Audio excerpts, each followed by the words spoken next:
Euh, Donc, bonjour à toutes et tous, bienvenue sur ce sixième cours, qui doit être en fait le septième, hein, mais il y a eu un petit décalage qui a eu lieu. Bon, alors, comment on va fonctionner? Bah, je vais faire court, hein. Et vous pouvez évidemment intervenir soit de manière audio, en prenant juste la parole. Je pense que les prises de parole étant relativement raisonnables, donc n'hésitez pas à prendre la parole, hein, pas la peine de lever la main ou des choses comme ça, quoi. Évidemment, ne me coupez pas en plein milieu d'une phrase, mais n'hésitez pas à intervenir ou à poser une question si vous avez besoin, ou bien vous écrivez aussi dans le chat. Normalement, je l'ai sous les yeux, donc je ne devrais pas manquer tant que ça les questions qui passeraient sur le chat. Si c'est le cas, a priori, soit la personne qui a écrit me le mentionne oralement, ou quelqu'un d'autre peut le dire qu'il y a une question dans le chat que j'ai oubliée, quoi. Voilà, donc c'est parti. Donc l'objet du cours d'aujourd'hui, c'est de vous parler en fait de HTML et de CSS. Donc c'est des choses que peut-être une grande partie d'entre vous connaissez déjà ou avez peut-être pratiqué déjà en autodidacte, voire même peut-être dans d'autres cours. Mais il y a quand même un certain nombre d'entre vous aussi pour lesquels c'est encore un grand mystère, c'est-à-dire qu'ils ne sont pas vraiment intéressés à savoir comment ça fonctionnait les pages web, en fait. Donc ce cours-là va peut-être sembler un peu basique pour certains, et puis pour les autres, sans doute pas très compliqué, mais dans lequel ils vont forcément du coup apprendre des choses, quoi. Alors, donc on est parti. Donc j'ai commencé par la première partie où on va parler surtout de HTML et deuxième partie on va parler de CSS et aussi d'outils JavaScript qui vont nous permettre aussi de manipuler un peu du CSS. Alors c'est quoi HTML? Alors c'est bon, il commence à me saouler déjà. Ça commence bien. Voilà. Excusez-moi, je vais avancer en même temps. Voilà, donc a priori sur votre navigateur, quand vous utilisez quelque chose, enfin quand vous consultez des pages, vous voyez vos pages là, c'est une page Wikipédia par exemple, et en fait derrière, la description de cette page, donc son contenu et les éléments graphiques qui sont là et leur organisation, en fait c'est décrit par quelque chose qui est uniquement en texte simple comme ça, quoi. D'accord? C'est du code, hein. Et en particulier c'est du code HTML et aussi CSS, quoi. Donc voilà, donc nous, ce qu'on va voir et apprendre, c'est comment rédiger ces trucs-là, soit semi-automatiquement, soit à la main, pour obtenir un rendu de page comme ça. Donc, les langages HTML et CSS, hein, donc ils sont interprétés côté client, donc c'est votre navigateur que vous utilisez, Firefox, Safari ou autres, qui sont, voilà, c'est ces navigateurs-là qui interprètent le code HTML et le code CSS, quoi. Donc c'est pris en charge par navigateur web. Donc là, vous avez un certain nombre de différents navigateurs, quoi. Firefox, Safari, Edge, qui est le nouveau truc de Microsoft, qui a remplacé Internet Explorer, qui était une horreur absolue. Alors ce machin-là, je ne sais pas si c'est mieux ou pas, je n'ai jamais testé en fait. Google Chrome, qui est une espèce de malware aussi, quoi, etc., quoi. Et donc ça correspond à la partie vue du modèle vue contrôleur, en fait, hein. Si on vous a déjà parlé de ça, sinon c'est pas très grave.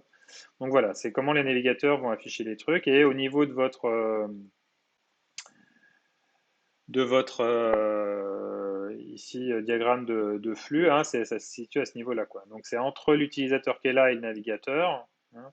Donc ce qu'on va voir, ça nous permet d'interagir donc avec le reste de la partie là, qui va être partie en gros au serveur, va être partie API. Mais en gros, voilà. Donc l'utilisateur, lui, peut saisir des URL ou cliquer sur des éléments ou remplir des formulaires. Et en retour, le serveur, lui, il affiche des pages, hein, qui contiennent éventuellement effectivement ces formulaires, des choses comme ça, quoi. Ou simplement des données, hein, comme la liste de vos messages ou des machins comme ça, quoi. Donc les formulaires aussi, ils sont envoyés par le serveur. Et une fois que vous avez rempli votre formulaire, quand vous les validez, hop, c'est envoyé à nouveau au serveur. D'accord, c'est bon, c'est pour ça que vous avez des allers-retours. Donc la partie client va citer à cet endroit-là, quoi, hein, c'est faire ces petits allers-retours-là. Donc ce qu'on va voir aujourd'hui, en fait, c'est surtout bon, il y a des choses un petit peu statiques, mais vous allez avoir des cours de React a priori pour pouvoir écrire en JavaScript faire des pages un peu riches et dynamiques. Donc ils vont pouvoir, en JavaScript côté client, pouvoir interroger votre serveur en JavaScript. Donc, pas être dans un système où à chaque fois vous rechargez une page HTML comme c'est indiqué ici. D'accord? Donc, il y a plusieurs manières de faire. Donc, vous verrez ça dans les prochains cours. Nous, on va se contenter de voir un petit peu comment ça marche à la base. D'accord? Donc, il y a deux langages complémentaires. Donc, le HTML, hein, qui signifie Hypertext Markup Language. Donc, c'est un langage de balisage d'hypertexte, hein. Donc, ça définit les éléments graphiques et l'organisation d'une page web et avec des hyperliens, hein, donc des liens entre différentes autres, enfin, avec d'autres pages. D'accord? Vous avez déjà constaté, il suffit de cliquer sur des liens et puis ça vous transporte dans d'autres pages, quoi. Donc, c'est l'ensemble de balises, hein, donc ce qu'on appelle une balise ici, hein. Donc là, vous avez deux exemples, une balise ouvrante, une balise fermante. C'est vous ouvrez ici un chevron, hein, vous écrivez HTML, vous fermez le chevron, donc ça c'est la balise HTML, quoi, hein. Donc on verra qu'il y a d'autres types de balises. Et ça c'est la même balise HTML mais fermante cette fois-ci, hein. Donc voilà, ce qu'on appelle des balises, c'est ces machins-là qui commencent par un chevron inférieur et puis qui se termine par un chevron supérieur. Et vous avez un deuxième langage qui s'appelle le langage CSS, hein, Cascading Style Sheets, qui est donc les feuilles de style en cascade. Donc, c'est ce qui va permettre de définir les propriétés visuelles des éléments de votre page. D'accord? Comment les éléments sont agencés, positionnés, hein, comment vous allez les décorer avec des images, des choses comme ça, la couleur, les polices de caractères. Donc, c'est un somme de règles d'association propriété-valeur. Et il y a des cascading, là, il y a une espèce d'héritage où les propriétés, hein, elles se transmettent, hein, entre différents éléments. Voilà, donc c'est les deux choses complémentaires. Et en fait, donc là, la partie HTML, c'est vraiment pour définir le contenu, hein, et donc le fond en fait, hein, et le CSS c'est vraiment pour la forme. D'accord? C'est pour définir comment sont écrites les choses, quoi. Je fais juste une petite visite rapidement pour aller regarder si. Ok, il n'y a pas de questions particulières dans le Mattermost. Donc on peut continuer. Hop. Donc voilà un exemple, hein. Donc vous avez une page ici dans laquelle la feuille de style, il n'y a pas de feuille de style, ou elle n'a pas été chargée, elle peut être désactivée. Des fois, vous pouvez dans votre navigateur désactiver la feuille de style. Donc vous avez quelque chose qui est brut comme ça. Bon, alors il y a quand même bon, il n'y a pas de CSS, enfin, il y a une espèce de feuille de style qui est la feuille de style par défaut en fait du navigateur, hein, qui fait que les liens ici ils sont en bleu et puis qu'il y a quand même différentes tailles d'éléments là, quoi. Mais voilà, donc vous avez une page qui est assez brute comme ça, style années 90, hein. Et quand vous ajoutez là une feuille de style, vous êtes a priori capable d'ajouter plein d'éléments graphiques comme ça, comme des images, redisposer le texte, hein, de manière à ce que ici, là, vous avez une partie là sur la droite qui correspond peut-être à une partie qui est dans le bas de cette page-là. Et puis là, vous voyez qu'il y a différents éléments. Il y a l'introduction ici qui était juste avant tout le reste. Elle se retrouve comme ça dans une petite boîte sur le côté dans lequel le texte va épouser la taille de cette boîte-là. Et différentes polices de caractères qui sont aussi utilisées, quoi. Donc voilà, donc il y a pas mal de choses comme ça. Bonjour Nicolas, bienvenue. Bon, a priori, à ce niveau-là, il n'y a pas vraiment de questions. J'essaie aussi de faire un truc un peu dynamique, c'est-à-dire qu'on pourra regarder ici éventuellement directement dans un navigateur, taper du HTML pour voir un peu après ce qui s'y passe, hein. Voilà, donc c'est ce que je disais. Donc c'est deux langages qui permettent donc de séparer la structure de la page et son style de présentation, hein, et décliner le style selon les clients. Évidemment, vous n'allez pas forcément avoir la même feuille de style pour un affichage sur un écran de téléphone mobile, smartphone, que sur un grand écran de votre télé, je ne sais pas combien de pouces là, dans laquelle vous allez essayer d'afficher la même chose, hein, ou dans un navigateur sur un ordi. D'accord? Donc on peut adapter les styles, et y compris, vous pouvez avoir aussi des styles pour l'impression, hein. Si vous décidez d'imprimer la page, si vous avez par exemple un site qui est un site où vous avez un journal, bah, il va s'afficher d'une certaine manière sur votre navigateur, mais quand vous allez décider d'imprimer, ça va être un petit peu différent. Alors, on me pose la question, est-ce qu'on va faire du responsive web design? Alors, vous pouvez si vous voulez, quoi. A priori, c'est pas non plus. Ouais, vous avez le droit d'aller aussi loin que vous voulez dans la réalisation de ce projet-là. évidemment, vous allez faire du responsive un petit peu parce que on va faire du React. Et je vais vous montrer aussi, a priori, mais vite fait, hein, euh, quelque chose pour faire des CSS qui soient un petit peu responsifs, quoi. Donc, par exemple, où vous pouvez avoir, par exemple, une police de caractère qui s'adapte selon la largeur de la taille de votre fenêtre ou des choses comme ça, quoi. Donc, éventuellement, c'est éventuellement possible. Mais a priori, ce qu'on vous demande, enfin, déjà, c'est la base, c'est de savoir écrire une CSS à la main et qui ne soit pas trop compliqué.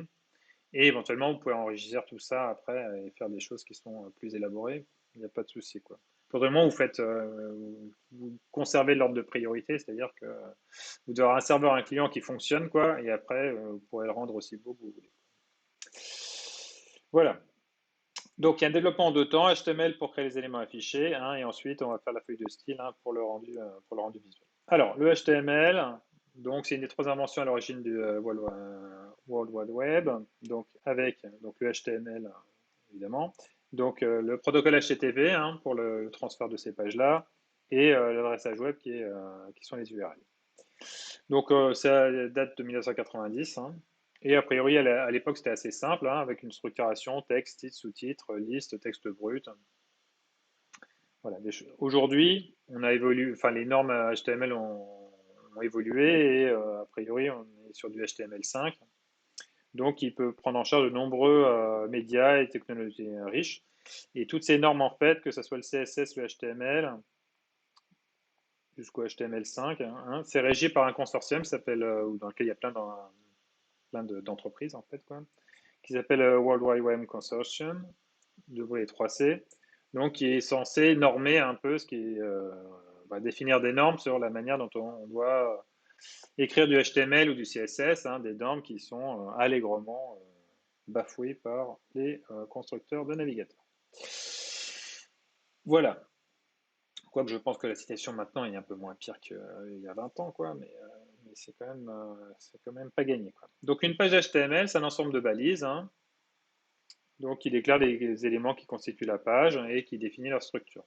Donc une balise est toujours de la forme suivante, hein, vous avez un nom de balise, hein, tout à l'heure on a vu HTML, qui est une balise assez simple, hein, mais a priori on va voir d'autres types de balises, div, span et autres joyeusetés. Bon, je vais vous en faire un petit catalogue, mais en même temps, il suffira d'aller voir sur le web si vous souhaitez en voir d'autres, quoi. Enfin, voir un peu tout ce qui existe, quoi. Voilà. Donc ça, c'est le nom de la balise. Ça, vous allez pouvoir avoir des attributs à l'intérieur de la balise. Donc je rappelle, la balise, elle est délimitée par par ces deux chevrons. Donc il y a l'attribut 1 qui a une certaine valeur, l'attribut 2 qui a une certaine valeur, etc., quoi. Voilà. Un exemple, ça, c'est une balise qui permet de faire un lien, un hyperlien. Donc la balise s'appelle A, voilà, et elle a un attribut href dans lequel vous mettez une URL vers laquelle on va aller si on clique sur ce lien-là. Bon, évidemment, il y a aussi le texte du lien, quoi. C'est-à-dire que là, vous auriez aussi une balise ici, une balise fermante /A, et puis entre les deux, vous auriez un texte. Et si vous cliquez sur ce texte-là, a priori, ça va vous transporter à cet endroit-là. Donc certaines balises peuvent englober des éléments hein, et d'autres non. D'accord. Donc là, l'exemple que je viens de donner, c'est une balise A qui englobe un élément, hein, qui est ici clic, d'accord, ou ça pourrait être un élément plus compliqué. Donc, elle englobe clic. Et il y en a d'autres qui n'englobent rien. Et dans ce cas-là, c'est des balises que je dirais qui sont à la fois ouvrantes et fermantes, et elles s'écrivent comme ça avec le slash derrière. Vous voyez, une balise ouvrante, c'est dans les chevrons, il y a directement le nom de la balise. Une balise fermante, c'est le même nom que la balise, mais avec un slash devant. Et une balise ouvrante fermante, bah, c'est comme une balise ouvrante, sauf qu'on met un slash juste avant de fermer le chevron. Voilà. Donc il y en a quelques-unes qui sont comme ça. Donc toute balise va être fermée, hein, soit par un slash balise, soit c'est une balise ouvrante fermante avec son slash chevron à la fin. Donc voilà un petit exemple ici. Donc d'une page HTML version 90, quoi. Donc avec les deux balises ouvrantes HTML et balises fermantes qui englobent en fait toute cette partie-là, qui est constituée donc d'une balise head qui commence là et qui se termine là, et d'une balise body qui commence là et qui se termine là. Le head, donc qui est l'entête, hein, ici, elle contient un titre, hein, voilà, on voit que ça englobe avec le titre de la page. C'est ce qui s'affiche en haut de votre navigateur, normalement. Ça ne s'affiche pas sur la page. Hein. La partie head, a priori, est invisible sur la page. Et la partie body, le corps de la page, là, dans lequel vous avez un texte qui s'appelle contenu de la page. Donc, voilà, vous avez différents types de balises. Chaque balise a un rôle, un comportement qui lui est propre. Et tout l'ensemble des balises qui sont disponibles, en fait, sont définies dans un document type definition qui est utilisé. Donc, par exemple, si vous utilisez la norme XHTML1 strict, hein, qui est une espèce de XML qui ressemble à, on dirait que c'est backward compatible avec du HTML. Donc, il y a une DTD qui est ça, donc qui définit l'ensemble des éléments que vous avez le droit d'utiliser. Donc, l'ensemble des noms de balises autorisés et puis les attributs qu'elles peuvent prendre, etc., etc. Donc, vous devez déclarer la DTD que vous utilisez hein, pour que, évidemment, utiliser éventuellement un validateur de W3C. Donc, W3C, ils ont un site hein, et si vous allez là-dedans, vous allez voir que ils ont un outil qui s'appelle le validateur qui vérifie que en fait, votre code HTML vérifie bien la norme qui est précisée ici dans la DTD que vous avez demandé. Quoi. Et vous pouvez vous amuser aussi à écrire des liens de pages écrites par d'autres et d'essayer de les faire valider. Vous verrez qu'il n'y a pas grand-chose qui valide. Quoi. Donc les livres en délai suivant la version HTML. Donc en HTML, ça c'est du HTML 4.0.1, c'est du vieil HTML. À l'époque où ça m'intéressait encore d'écrire des pages HTML. Ça m'est passé très vite. Hein. Voilà, donc c'est comme ça. HTML 4.0.1. En même temps, il y a eu l'apparition de ce machin-là aussi, du XHTML 1.0, quoi. Donc la DTD, elle est comme ça. Et HTML5, lui, c'est presque devenu le HTML en réalité, parce que là, il n'y a pas de DTD à préciser, quoi. C'est directement doctype HTML. Et a priori, vous êtes bon. Quoi. Donc un exemple de code source. Bon, on peut les regarder en fait, on va aller faire un petit tour sur un navigateur. Hop, donc par exemple là j'ai un Google. Si je regarde le code source, alors là je suis sur Firefox, donc je fais CTRL U si je veux avoir le contenu. Bah, alors là ça va pas être très informatif parce que en fait ils optimisent à mort leur code. Hein. Donc ils ont viré tous les espaces et plein de JavaScript. Hein, donc c'est surtout du JavaScript en fait. Il n'y a pas beaucoup de. Bon. Et vous voyez que c'est du HTML5 là. Vous avez le bang doctype HTML. Et ça commence là avec HTML. Vous voyez qu'il y a des propriétés.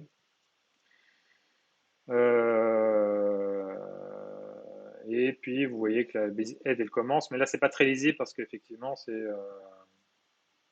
ils économisent un peu de bande passante en essayant de tout compacter un petit peu quoi. En même temps, s'ils ne mettaient pas tant de bêtises. Bon, ça c'est tous les aspects qui sont un petit peu dynamiques en fait dans la page qui prennent toute cette place là. Mais là on voit surtout qu'il y a surtout du JavaScript. Enfin la page était relativement simple quand même quoi. C'est juste cette page là. Peut-être qu'on va le regarder, par exemple, la page Wikipédia, ici. Hein, et si je demande, par exemple, d'avoir la page sur le CSS, voilà, donc vous avez un truc qui explique. Non, c'est le truc de Monimi. Est-ce qu'il y a un truc? Voilà, Cascading Style Sheets. Voilà, donc il vous explique tout ça. Il y a même un logo, c'est formidable. Donc, c'est ce qu'on va voir dans la deuxième partie. Hein. Et si je regarde dans CTRL-U le contenu, enfin le code source, là vous voyez que aussi c'est du HTML5 a priori. Balise HTML, balise head.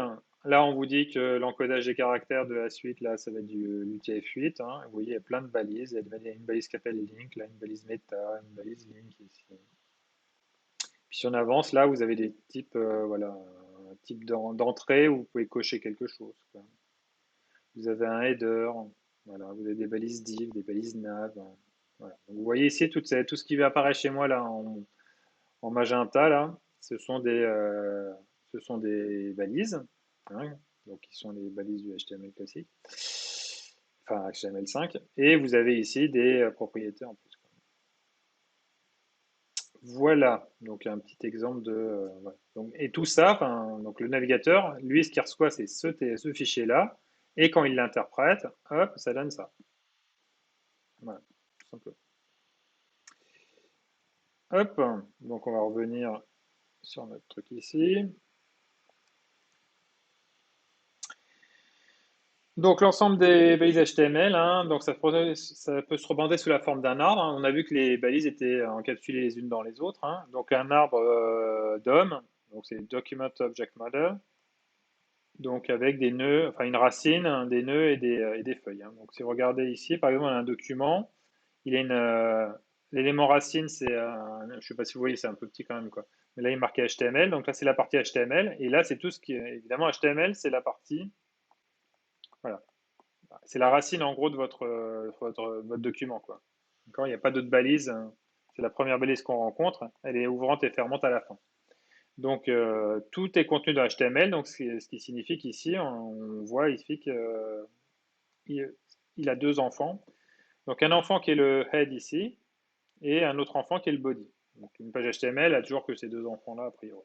Head et body. La partie head, elle contient un title, et la partie body, elle contient différents éléments, deux paragraphes ici.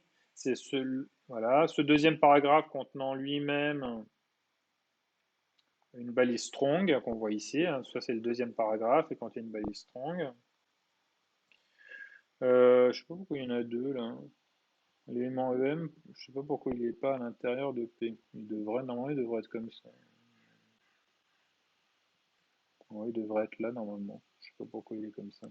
Whatever. Donc voilà, vous avez un DOM ici et vous allez voir en fait dans les cours suivants, React et tout ça, comment manipuler via du JavaScript ce document Object Model. Parce que vous voyez bien qu'effectivement, si vous arrivez à manipuler cet arbre-là, vous pourriez très bien faire disparaître ici un paragraphe là, ou en faire apparaître un nouveau, ce qui pourrait rendre un peu dynamique votre page. Donc voilà, mais ça, on va pas s'en occuper aujourd'hui. Aujourd'hui, on est juste pour voir le truc. Donc les différentes balises, donc là, on va faire un petit catalogue rapide. Donc vous avez des balises de premier niveau. Bon, alors tout premier niveau, c'est HTML qui contient tout, hein. Et après, vous avez deux sortes de balises, head et body, on vient de le voir. Vous avez aussi des balises qui sont donc dans l'entête, donc dans le head. Donc vous avez le title, c'est le titre. C'est un titre qui apparaît au-dessus de la page. Si ça existe encore, parce que maintenant les navigateurs, ils ont quand même de moins en moins d'espace. Ouais. Moi, ça se voit vous le voyez pas, mais en fait, ça se voit sur mon onglet, en fait, sur l'onglet de ma page Firefox, il y a écrit le titre, en fait. Donc le titre, des différents méta, donc on va voir un peu ce que c'est, quoi, des espèces de métadonnées, des liens aussi vers d'autres contenus à charger, hein. Ça sera notamment le cas éventuellement de nos feuilles de style CSS, hein, ou bien ça peut être aussi du code, JavaScript par exemple. Ensuite, vous avez les balises de contenu. Donc ça, c'est dans le body, le contenu. Donc vous avez des paragraphes. A, on l'a vu, c'était pour faire des liens. BR, c'est pour passer à la ligne. Bon, elle n'est pas tout à fait correcte, parce que normalement, elle devrait être ouvrante fermante, donc il devrait y avoir un slash ici. Image, ça aussi, c'est une espèce de truc ouvrant fermant. Donc il devrait avoir aussi un truc comme ça. Et là, évidemment, à l'intérieur, on lui précise quelle image doit être chargée en plus, quoi. Vous avez des balises pour faire des listes. Donc, on va voir ça tout à l'heure. UL, LIOL. Des balises pour faire des tableaux. Donc, une balise table. Et à l'intérieur de la balise table, vous pouvez faire des TR. Et à l'intérieur, encore des TD. Donc, TR, c'est pour définir les lignes, hein, et TD, c'est pour définir les cellules dedans. Alors, on me pose une question. Ali me pose une question. Une page HTML s'écrit toujours avec une syntaxe XML ou bien c'est possible de la transformer en JSON? Non, non, c'est du XML. Enfin, c'est du XML. Ça ressemble à du XML, oui. Donc non, non, c'est pas du JSON, quoi. Ce sera pas du JSON du tout, quoi. D'accord, je suis d'accord, ça ressemble à du XML, c'est pas tout à fait du XML. Le XHTML, c'est du XML. Le HTML5, je sais pas si c'est vraiment du XML ou pas, quoi. Mais bon, ça ressemble suffisamment. C'est des langages de la même famille, en fait. Donc non, a priori, ce sera pas du JSON. Mais on pourra, enfin, vous devrez écrire forcément ces trucs comme ça, mais vous allez voir qu'un certain nombre d'outils en JavaScript pour vous faciliter la vie, pour créer ces pages-là, quoi. Voilà. J'espère que ça répond à ta question. Donc, c'est aussi les values de formulaire qui vous seront utiles justement pour transférer des informations au serveur.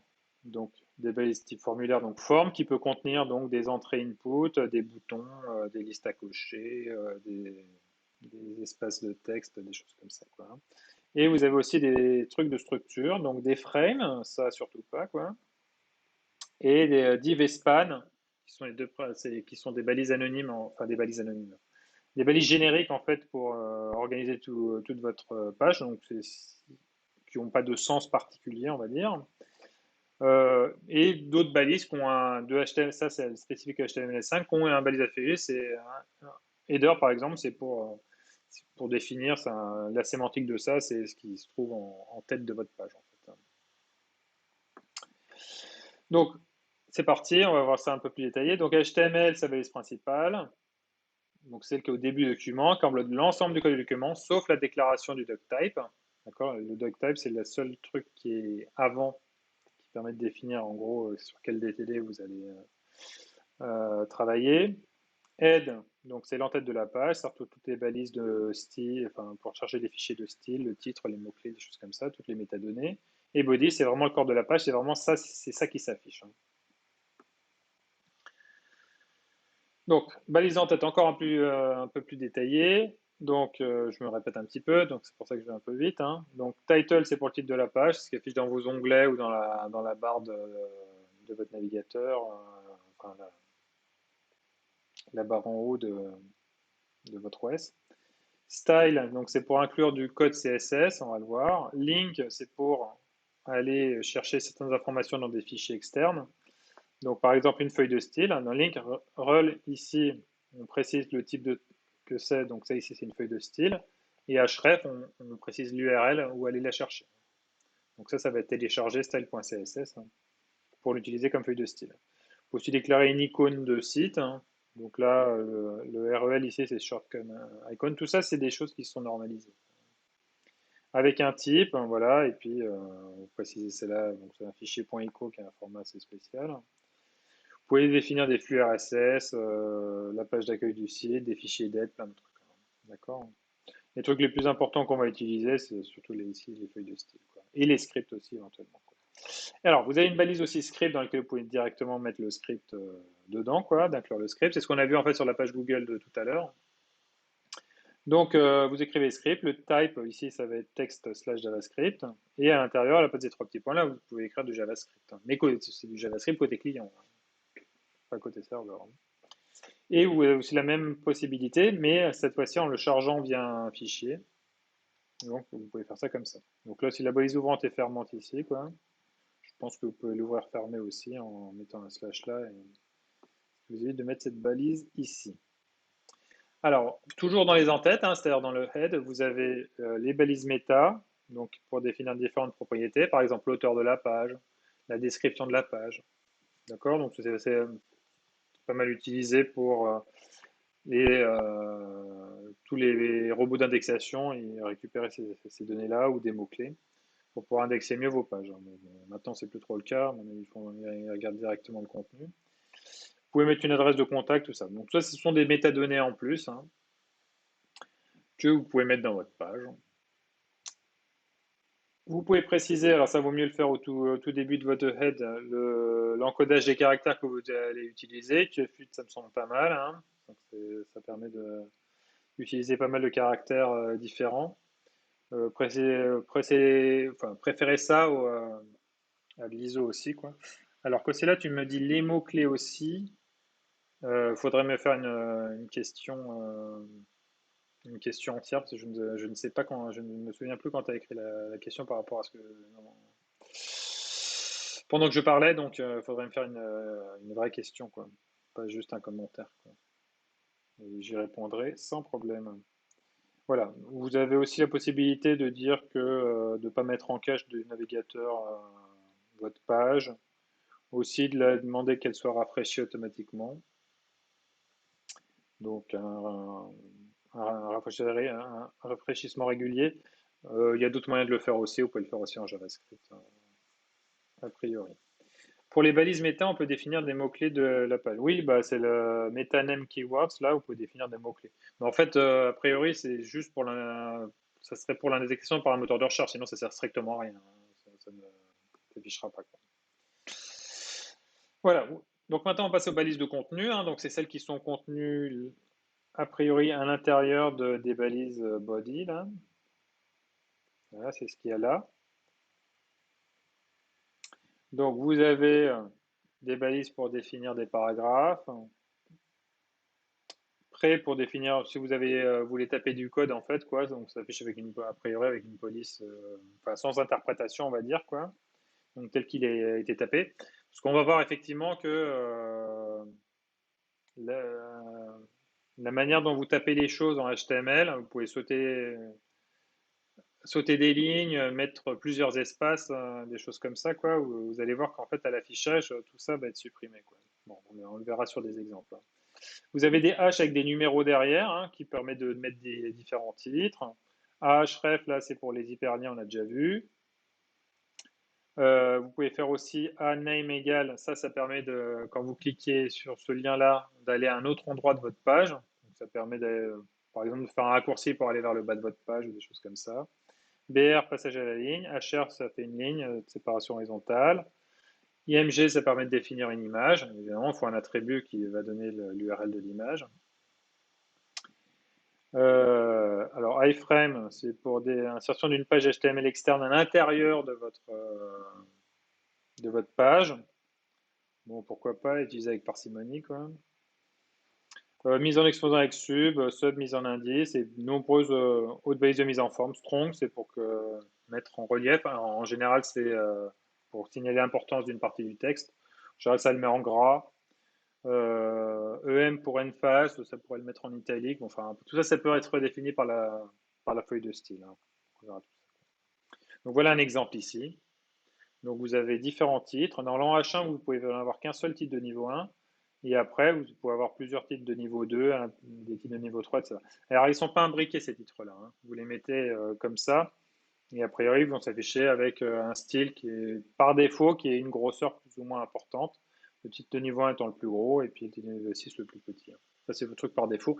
Évidemment, vous, avec votre feuille de style, vous pouvez faire un peu ce que vous voulez. Et vous voyez ici que les multiples espaces et retour à ligne ne sont pas pris en compte. Alors, je crois que voilà. Donc, c'est comme ça que va s'afficher la page. Vous voyez la taille des polices. Ça, c'est par défaut avec le navigateur qui a été utilisé.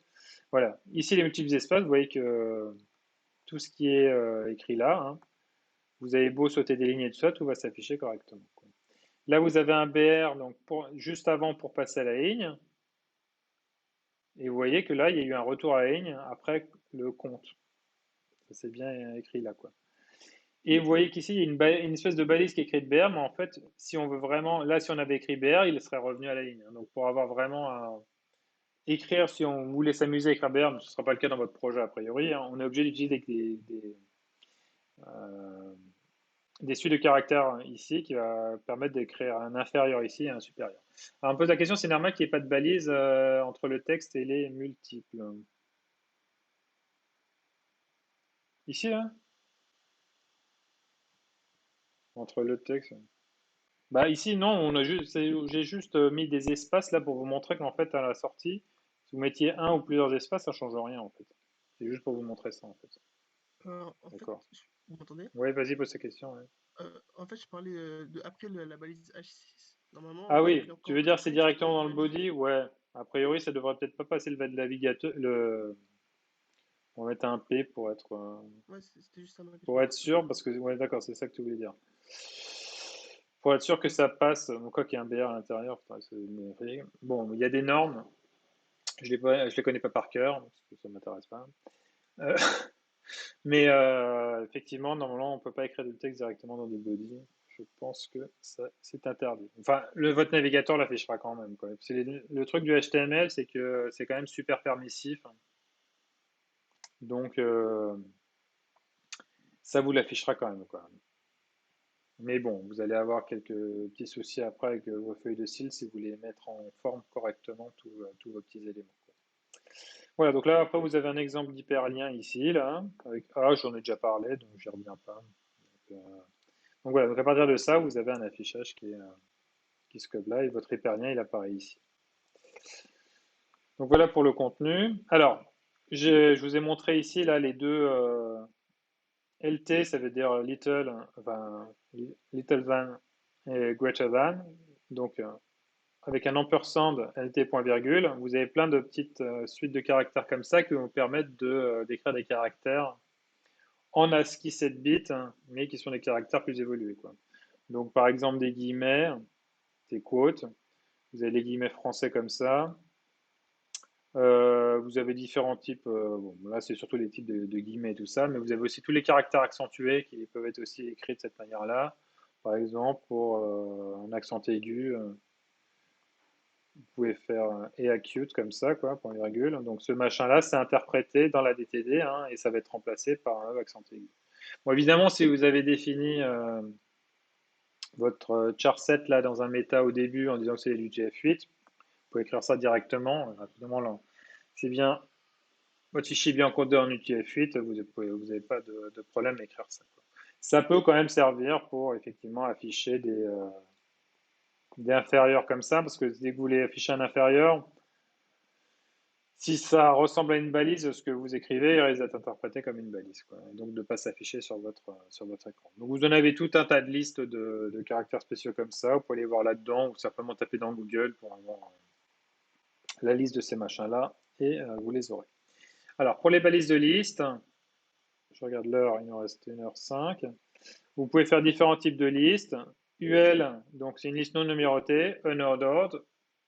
Le U, ça signifie ça, non ordonnée. Donc ça fait des listes à puces, hein. Des listes numérotées, donc ordered. Donc ça, vous allez avoir des différents numéros derrière, quoi. Et vous avez ensuite, une fois que vous avez défini le type de liste que vous voulez, à l'intérieur, soit de UL, soit de L, vous pouvez mettre des listes qui vont être les différents items dans votre liste. Il y a sûrement des exemples après. Vous pouvez faire aussi des listes de définition. C'est assez peu utilisé en général, quoi. Donc, dans laquelle vous allez déclarer des DT là avec le terme à définir. Et une définition, quoi. Donc, à chaque fois, ça puis ça, quoi. Bon, ça, c'est relativement accessoire, c'est assez peu utilisé. Donc, voilà un exemple ici, et le rendu standard que donnerait un navigateur.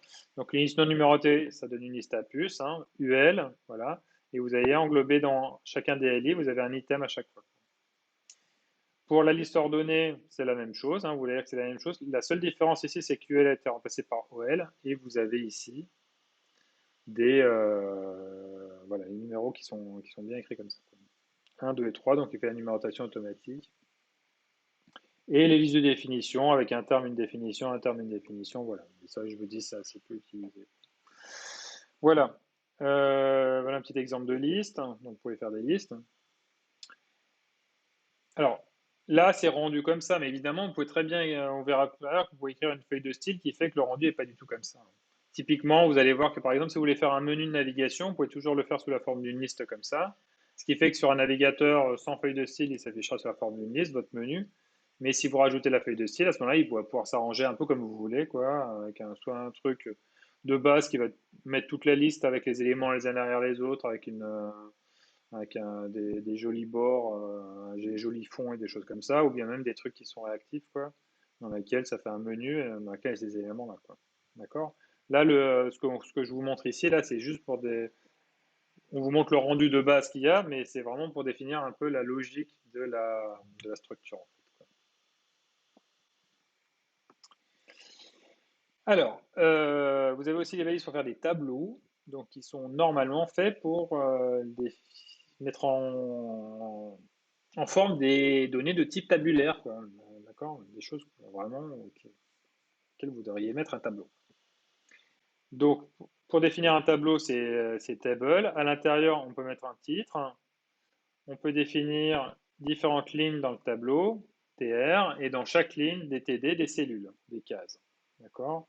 Et avec des différents attributs colspan et rospan, si vous voulez, en fait, entre guillemets, si vous avez déjà utilisé Excel ou OpenOffice Calc, c'est un peu cette vision-là, quoi. Si vous voulez fusionner, en fait, certaines colonnes ou certaines lignes. Voilà. Et vous pouvez avoir aussi des cases d'entête, donc c'est plutôt à mettre avant, pour mettre des entêtes au-dessus de chaque colonne. Voilà, donc un petit exemple ici d'un tableau, exemple de page HTML, body, donc là vous avez une table. Caption ici, donc là ça vous met la caption au-dessus. Évidemment, avec la feuille de style, vous pouvez très bien redéfinir ça pour que ça soit ailleurs. Vous avez TR là 3 fois, ouvert, fermé, ouvert, fermé, ouvert, fermé. Donc 3 TR qui correspondent aux 3 lignes qui sont là. Là, vous avez TH qui est un espèce de TD particulier qui est là pour définir en fait les entêtes. Donc elles pourront avoir un style particulier. Et les TD ici sont les cases classiques. Hein. Voilà, donc si vous voyez donc la correspondance entre ce code-là et le rendu que vous avez ici. Alors, ce qui va vous intéresser plus, vous, c'est, pour aller rapidement, pour commencer à faire votre client qui va pouvoir interroger votre serveur bon, de manière assez limitée sur plutôt sur de méthodes post ou get. Donc, c'est les balises de type formulaire. Donc, la balise principale, c'est forme. Et à l'intérieur, donc, on peut mettre un titre sur ce formulaire et différents inputs, en fait, qui ont différents types. Donc, type texte, c'est pour une zone de texte d'une seule ligne. Password, c'est la même chose, sauf que, en fait, quand vous tapez dedans, il met des petites étoiles à la place, quoi, ou des petits points, donc pour pas révéler votre password. Et en même temps, ça permet aussi à votre navigateur de détecter que, effectivement, c'est une zone de mot de passe, éventuellement de le sauvegarder dans un gestionnaire de mot de passe. Voilà, donc ça, le mot de passe, c'est même pareil qu'une zone de texte, sauf que c'est caché. Checkbox, c'est une case à cocher. Alors, je ne sais pas s'il y a des exemples ensuite. Non, pas vraiment. Bon. Checkbox, c'est une case à cocher, donc c'est une case comme ça, là, où vous pouvez cocher dessus, ou décocher.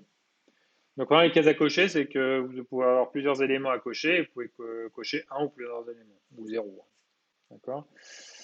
Envoi de fichier, donc ça, c'est quand vous envoyez un fichier, mais de manière pas réactive. Hein. Donc, vous avez un bouton parcourir, vous allez chercher votre fichier, il arrive ici, après vous faites éventuellement envoyer. Donc, c'est type file. Un bouton radio, alors ça, les boutons radio, c'est les boutons comme ça, là. Vous pouvez en avoir plusieurs. Et en fait, quand vous cochez un bouton, ça décoche l'autre, en fait. Hein. Donc, c'est un truc dans lequel vous pouvez avoir qu'un seul bouton coché à un moment donné. Hein. Donc, à pas confondre avec les cases à cocher comme ça. Les cases boutons, il n'y en a qu'un seul qu'on peut sélectionner, hein, les boutons radio. Voilà, même s'il y en a qui n'ont rien compris et qui utilisent l'un pour l'autre, quoi. Enfin, surtout celui-là, ils utilisent ça à la place de ça.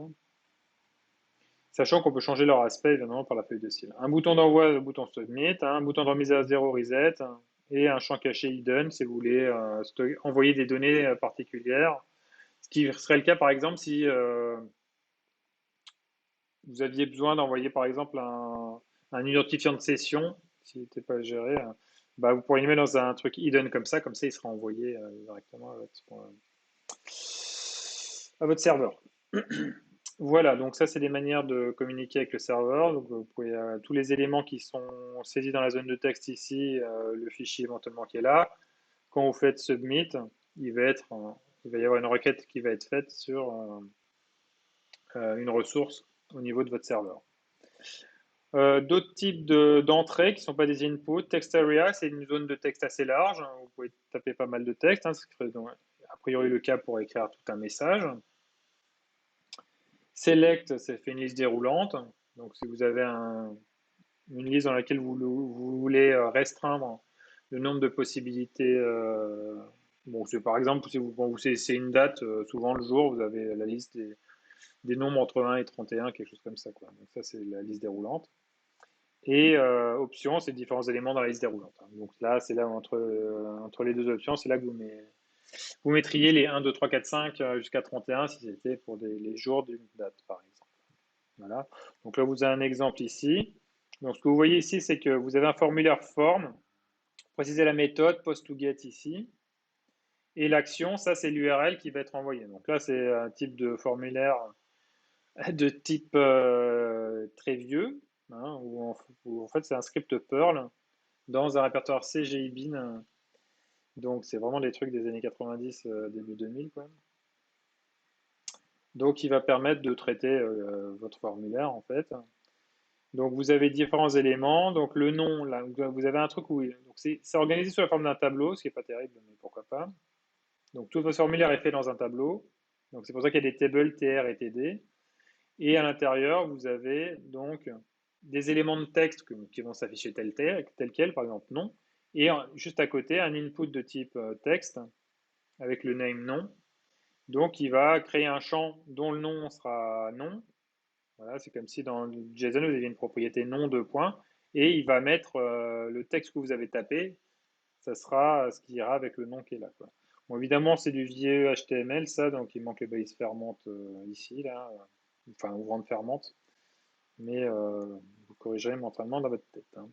Voilà, vous avez un select ici avec différentes options, si vous voulez choisir entre enseignant et étudiant. Des commentaires, donc là c'est tout un text area avec un certain nombre de lignes par exemple qui ont été définies. Un bouton submit pour envoyer, voilà.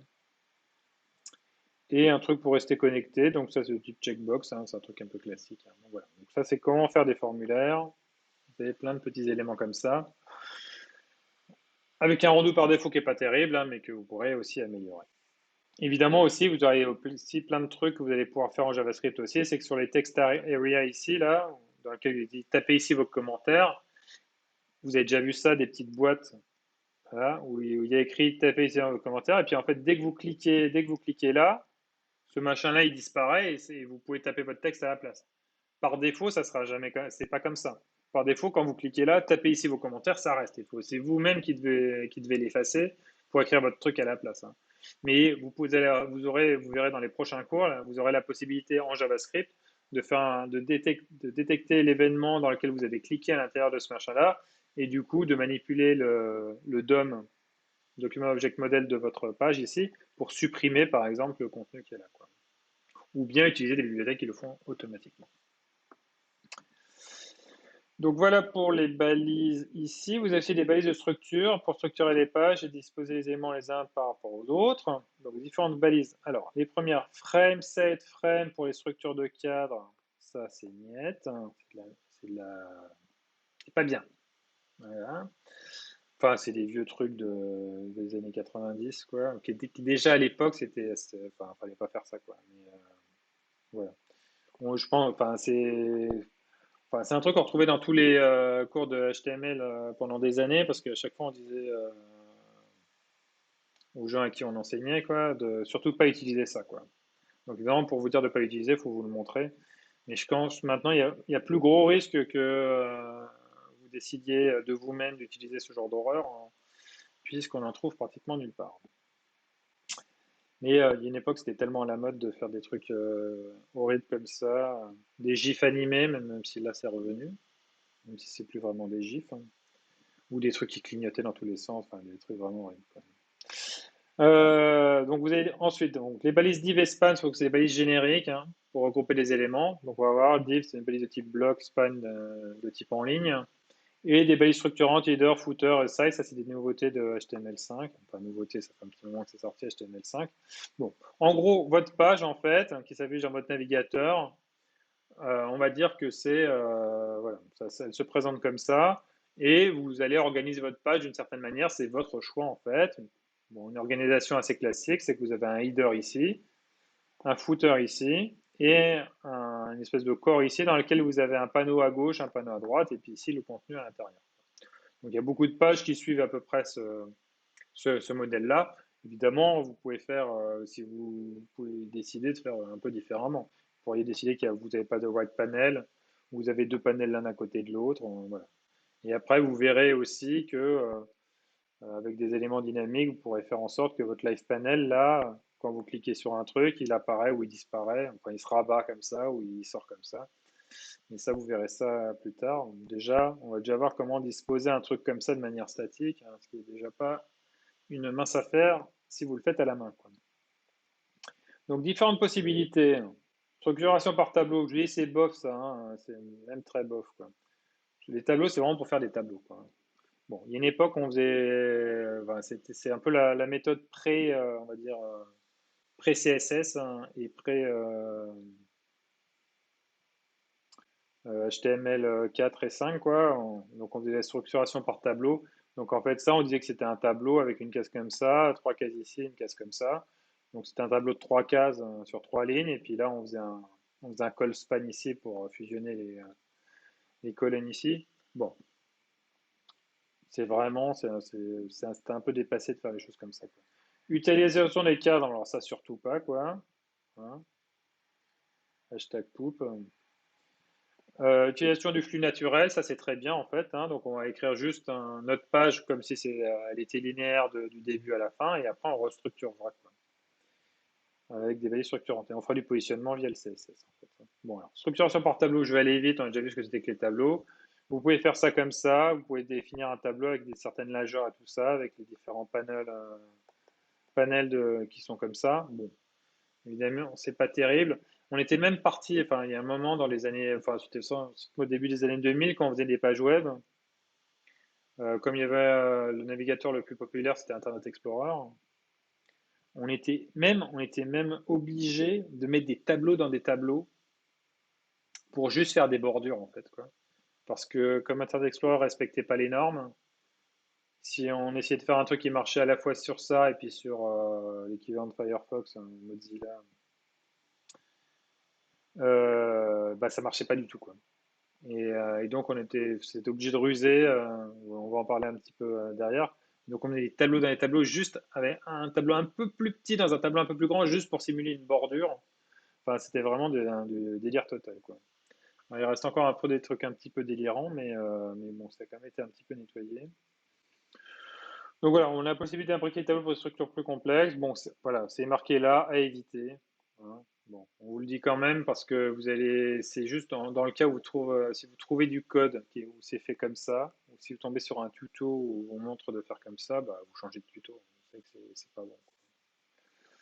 Voilà, c'est coûteux source machine, c'est du code complexe. Voilà. Bon, en général, ça peut être automatisé, quoi, mais bon, faut pas faire ça, quoi. Euh, on utilise des tableaux juste pour faire des tableaux, quoi. Structure par frame, bon, je vais me contenter de faire ça, quoi. Ça devrait suffire, d'accord? Ça n'existe même plus. Si vous trouvez un truc qui vous parle de faire des frames, bah, vous partez en courant et puis c'est tout, quoi. Bon. Bref, c'est une horreur, ce truc. Bon, en gros, ça coupe votre navigateur, il est comme ça coupe la page en plusieurs éléments et chaque élément, en fait, c'est une page HTML différente, quoi. D'accord? Donc, c'est vraiment pas terrible du tout, surtout que c'est comme si vous aviez des pages indépendantes, des onglets indépendants. Enfin, c'est infernal à gérer, quoi. Ça n'a aucune cohérence, quoi.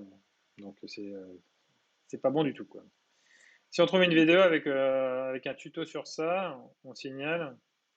Non, vous signalez rien, quoi. C'est juste que vous passez votre chemin, c'est tout, quoi. Vous allez trouver autre chose, quoi. Alors, est-ce que vous voulez faire un commentaire dessus? Mais je pense pas que vous en trouviez, parce que c'est tellement début des années 2000, fin 90 et début des années 2000 comme ça. Enfin, il y a encore quelques pages qui sont là, mais c'est pour le LOL, quoi. Bref. Donc voilà un exemple de structuration par frame. Ouais. Allez, hop, on passe. Mais vous ne devriez pas tomber dessus, quoi. Normalement, je pense qu'il y a quand même une majorité maintenant de tutos qui vous montrent peut-être comment faire des trucs bien, c'est-à-dire avec des divs et des spans ou des balises HTML5 en plus, quoi, et faire le positionnement via CSS. Alors, flux naturel, comportement par défaut des navigateurs. Voilà. Donc, deux facteurs sont considérés pour positionner l'ordre d'apparition des balises. Hein, d'accord. Donc, par défaut, l'ordre d'apparition des balises, ça s'affiche de haut en bas, de gauche à droite, on va dire, si on écrit comme ça, en mode occidental, quoi. Et le type de balise, ça va dire comment ça s'enchaîne au niveau horizontal et vertical. Donc, on va voir qu'il y a quatre grands types de balises. Les balises inline en ligne, les balises du type bloc, inline block, là, qui est une espèce de chimère entre les deux, et non, donc des balises qui ont en fait aucun type de positionnement, quoi. Parce qu'en gros, elles n'affichent rien, quoi. Et il y a possibilité de changer le type de balise avec la propriété display. D'accord? Donc on peut, si une balise est type inline, on peut la faire passer en type bloc et inversement. Voilà. Donc les éléments inline, c'est-à-dire les éléments en ligne, ce que vous devez retenir, c'est qu'ils se placent les uns à côté des autres. Et ils occupent uniquement la place du texte qu'ils contiennent. Donc les balises de contenu, c'est par exemple EM pour emphase, pour mettre en valeur, strong aussi pour mettre en valeur, les balises de type lien, les balises de type image, ça c'est les balises de contenu. À chaque fois que vous écrivez ça, avec du texte de part et d'autre, bah, ça se met entre les éléments du texte et en gros, les éléments se mettent les uns à côté des autres. Même s'il est un peu plus, si vous mettez une image qui est assez grande, bah, vous allez voir que vous allez avoir du texte comme ça, vous allez avoir votre image et puis du texte qui continue derrière. Donc ils se mettent les uns à côté des autres. Et vous avez aussi une balise de type générique, hein, qui s'appelle span. Donc, si vous avez. Donc, ça, ces balises-là, c'est comme des balises span, en fait, quoi. Sauf qu'elles ont une sémantique en plus et des fonctionnalités éventuellement en plus, comme les images et les liens. Mais Strong et EM, par exemple, qui changent juste peut-être la police ou l'adresse de la police ou le fait qu'elle est en italique ou pas, des choses comme ça. Ça, c'est un élément auquel il y a une. C'est pareil qu'un span, en fait, quoi. D'accord? C'est juste dit en ligne. Et en fait, comme elle a un nom différent, bah, on va pouvoir dans la feuille de style directement adresser ce type de balise-là. Voilà. Mais en gros, ça, c'est rien plus qu'un span. Avec un style particulier. Voilà. Et vous avez toutes les balises de type input, label, les text area, tout ça, elles se placent toutes de manière comme ça, les unes à côté des autres. Vous avez ensuite les éléments de type bloc. Ça, c'est les éléments qui se placent les uns en dessous des autres. Et ils occupent tout l'espace horizontal disponible, évidemment à l'intérieur du bloc dans lequel ils se trouvent. Et ils peuvent être bidimensionnés. Donc ça, c'est ça qui va nous permettre de faire de la mise en page de votre page, en fait. Putain, il va falloir que j'accélère grandement. Donc vous avez les balises de contenu, les headers et des trucs de liste, les tableaux aussi sont des éléments comme ça. Et les types inline blocks, ils se placent à côté des autres, mais ils peuvent être redimensionnés. D'accord? Donc ils se placent comme ça à côté des autres. Eux, ils peuvent pas être redimensionnés, eux, ils le peuvent. Et les éléments de type none, c'est les éléments qui ne affichent pas. Par exemple, tout ce qui est dans le head, après ça ne s'affiche pas sur la page. Donc voilà un exemple ici avec des divs pour structurer votre page de cette manière-là. D'accord? Donc là, vous avez un style qui est directement écrit à l'intérieur de la balise. On verra comment on peut écrire ça directement dans un fichier à part qui s'appelle une feuille de style. Donc si vous voulez une structuration de type là, vous pouvez prendre l'exemple sur ça. Et sa structuration à préférer par rapport à une structuration de type tableau. C'est vraiment ça qu'il faut faire pour structurer votre page. Voilà. Donc là, c'est directement le style est proposé ici. Et vous allez voir qu'on va pouvoir écrire directement soit une classe égale ou ID égale, qui va vous permettre de faire référence à des ID, des identifiants ou des classes dans la feuille de style. Qu'on va voir très rapidement. Voilà, depuis HTML5, vous avez aussi des balises structurantes. Donc c'est pareil, c'est des balises de type soit bloc, soit inline, mais qui ont une sémantique en plus. Donc par exemple, section si vous voulez faire une section, un article si vous mettez un article de journal, a site si vous mettez un truc sur le côté. Mais en réalité, c'est juste, voilà. Elles ont une certaine sémantique nav ici pour le menu de navigation. Elles ont cette sémantique-là, mais en fait, ça donne aucun rendu particulier. Tout devra être positionné à l'aide de votre CSS ici. Donc, mais bon, il y a une sémantique en plus. C'est gros que dans Nav, on va pas mettre l'article du journal dans Nav. Dans Nav, ça va vraiment nous servir à faire comme navigation. Mais évidemment, vous pouvez faire ce que vous voulez, utiliser Nav pour autre chose, quoi. Mais bon, c'est quand même mieux de respecter la sémantique, quoi. Et vous avez un truc header et footer qui doivent plutôt se positionner de cette manière-là. Voilà. Donc ça permet d'avoir une structure plus riche. Dans le cas, effectivement, où vous avez des robots qui veulent analyser votre page, bah, ça leur permet de, par exemple, d'ignorer, par exemple, le nav s'ils ne veulent pas indexer ça, parce qu'ils veulent plutôt indexer du contenu. Et donc, dans nav, a priori, il n'y a pas de contenu, mais s'ils veulent suivre des liens, dans nav, c'est pas mal. Bon. Donc, par exemple, là, si sur la page de leur soulier, là, avant, si on voulait mettre, donc là, bon, là c'est pas très parlant. Avant, on mettait un div, une balise div, qui est une balise générique. On lui précise un ID, par exemple, header. On mettait les trucs dedans. Maintenant, on peut directement, il y a une balise header qui existe dans la norme, on peut directement l'utiliser. Il n'y a pas vraiment de différence entre les deux. On peut faire exactement la mise en forme dans les deux cas. Sauf que là, effectivement, il y a une balise qui a été inventée juste pour signaler que ce truc-là, c'est un header. Donc, c'est juste de la sémantique. Pareil pour le footer. Pareil pour le menu de navigation qui est là, avec une liste, comme je vous ai expliqué tout à l'heure. Une liste de liens comme ça qui pourra être bien rendue ici, sous la forme d'une barre comme ça, avec les différents liens qui sont les uns à côté des autres. Ça, par défaut, vous avez vu la dernière fois, ça vous faisait une petite liste avec des puces comme ça, quoi. Bah, rien qu'avec une feuille de style, on va pouvoir rendre ça pour que ça s'affiche joliment de cette manière-là. C'est comme ça que maintenant qu'on programme les navigateurs, enfin les pages HTML pour les navigateurs modernes. C'est comme ça qu'on fait du web un peu moderne. Donc on va partir maintenant, si vous avez des questions, est-ce que vous avez des questions? Je suis passé assez rapidement, mais c'est pas très compliqué. Je pourrais faire une petite démo si vous voulez. Si quelqu'un veut une démo, qu'il le demande.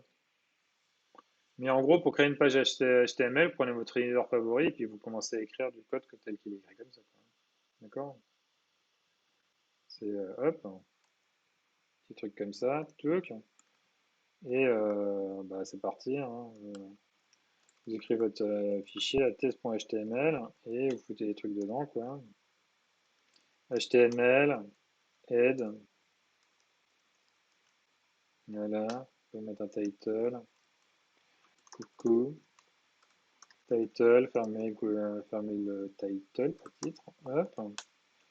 C'est vraiment du rudimentaire là, head, et puis après vous mettez un petit body. Voilà, comme je vois pas de questions, je me dis que tout va bien. H1, titre, section, voilà, coucou, tac, je ferme le body, voilà. Bon, vous, a priori, ça sera dans du code JavaScript, hein, mais vous aurez des petites parties comme ça, des petites chaînes de caractères qui contiendront des éléments comme ça, éventuellement à remplir, quoi. Bon, j'ai oublié de mettre le doctype tout là-haut, là. Normalement, il doit y avoir un truc du genre bang, doctype, HTML, un truc comme ça, quoi. Voilà, vous n'oubliez pas dans votre head de mettre un petit méta char7 via l'UTF-8, un truc comme ça. Voilà, donc vous voyez, c'est quand même, hop, balise ouvrante fermante. Voilà. Et si je prends ça, voilà, j'ai sauvegardé mon fichier là, et puis je peux a priori l'ouvrir avec Firefox, quoi.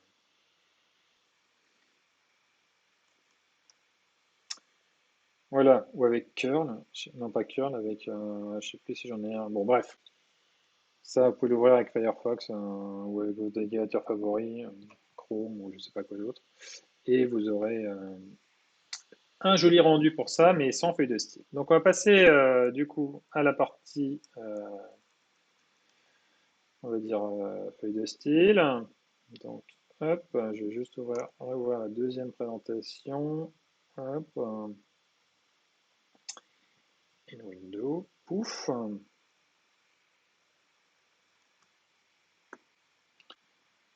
Voilà, partie B du cours, le CSS, il nous reste 40 minutes pour faire cela. Hop, alors il m'a pas mis de nouveau. Hop. Voilà, cours petit b, là, HTML, CSS, cette fois-ci c'est CSS. Alors, si on trouve une... Non, ça c'est bon, il n'y a toujours pas d'autres commentaires, donc on avance. Alors, donc le CSS a de nombreuses possibilités pour personnaliser les éléments, donc au niveau de la couleur, de la taille, de la forme, etc. Et les réorganiser, donc réorganiser le flux pour que les choses s'affichent soit sur la gauche, soit sur la droite, au-dessus, en dessous. Hein, on a vu déjà un petit exemple de, de potentialité, par exemple avec la liste dans laquelle on avait décidé que la liste qui s'affiche par défaut avec des petites bulles et différents éléments les uns en dessous des autres, ça pouvait s'afficher sur la forme d'une grande barre de menu comme je vous l'ai montré. Donc il y a différentes propriétés, la couleur du texte, la couleur de fond, police du texte, la taille des caractères, les tailles vous pouvez mettre des bordures autour des éléments et gérer les espacements entre ces éléments. Vous pouvez aussi gérer le fait que du texte s'enroule autour de certaines parties, des choses comme ça, quoi. Et vous avez différents types de positionnement, statique, absolu, relatif. Donc absolu, c'est par rapport à la page, hein. Vous pouvez décider avec par exemple, si vous voulez emmerder le monde pour mettre une pub et que quand on défile, elle reste bien au milieu de la page comme il faut, quoi. Vous pouvez faire des positionnements comme ça, quoi.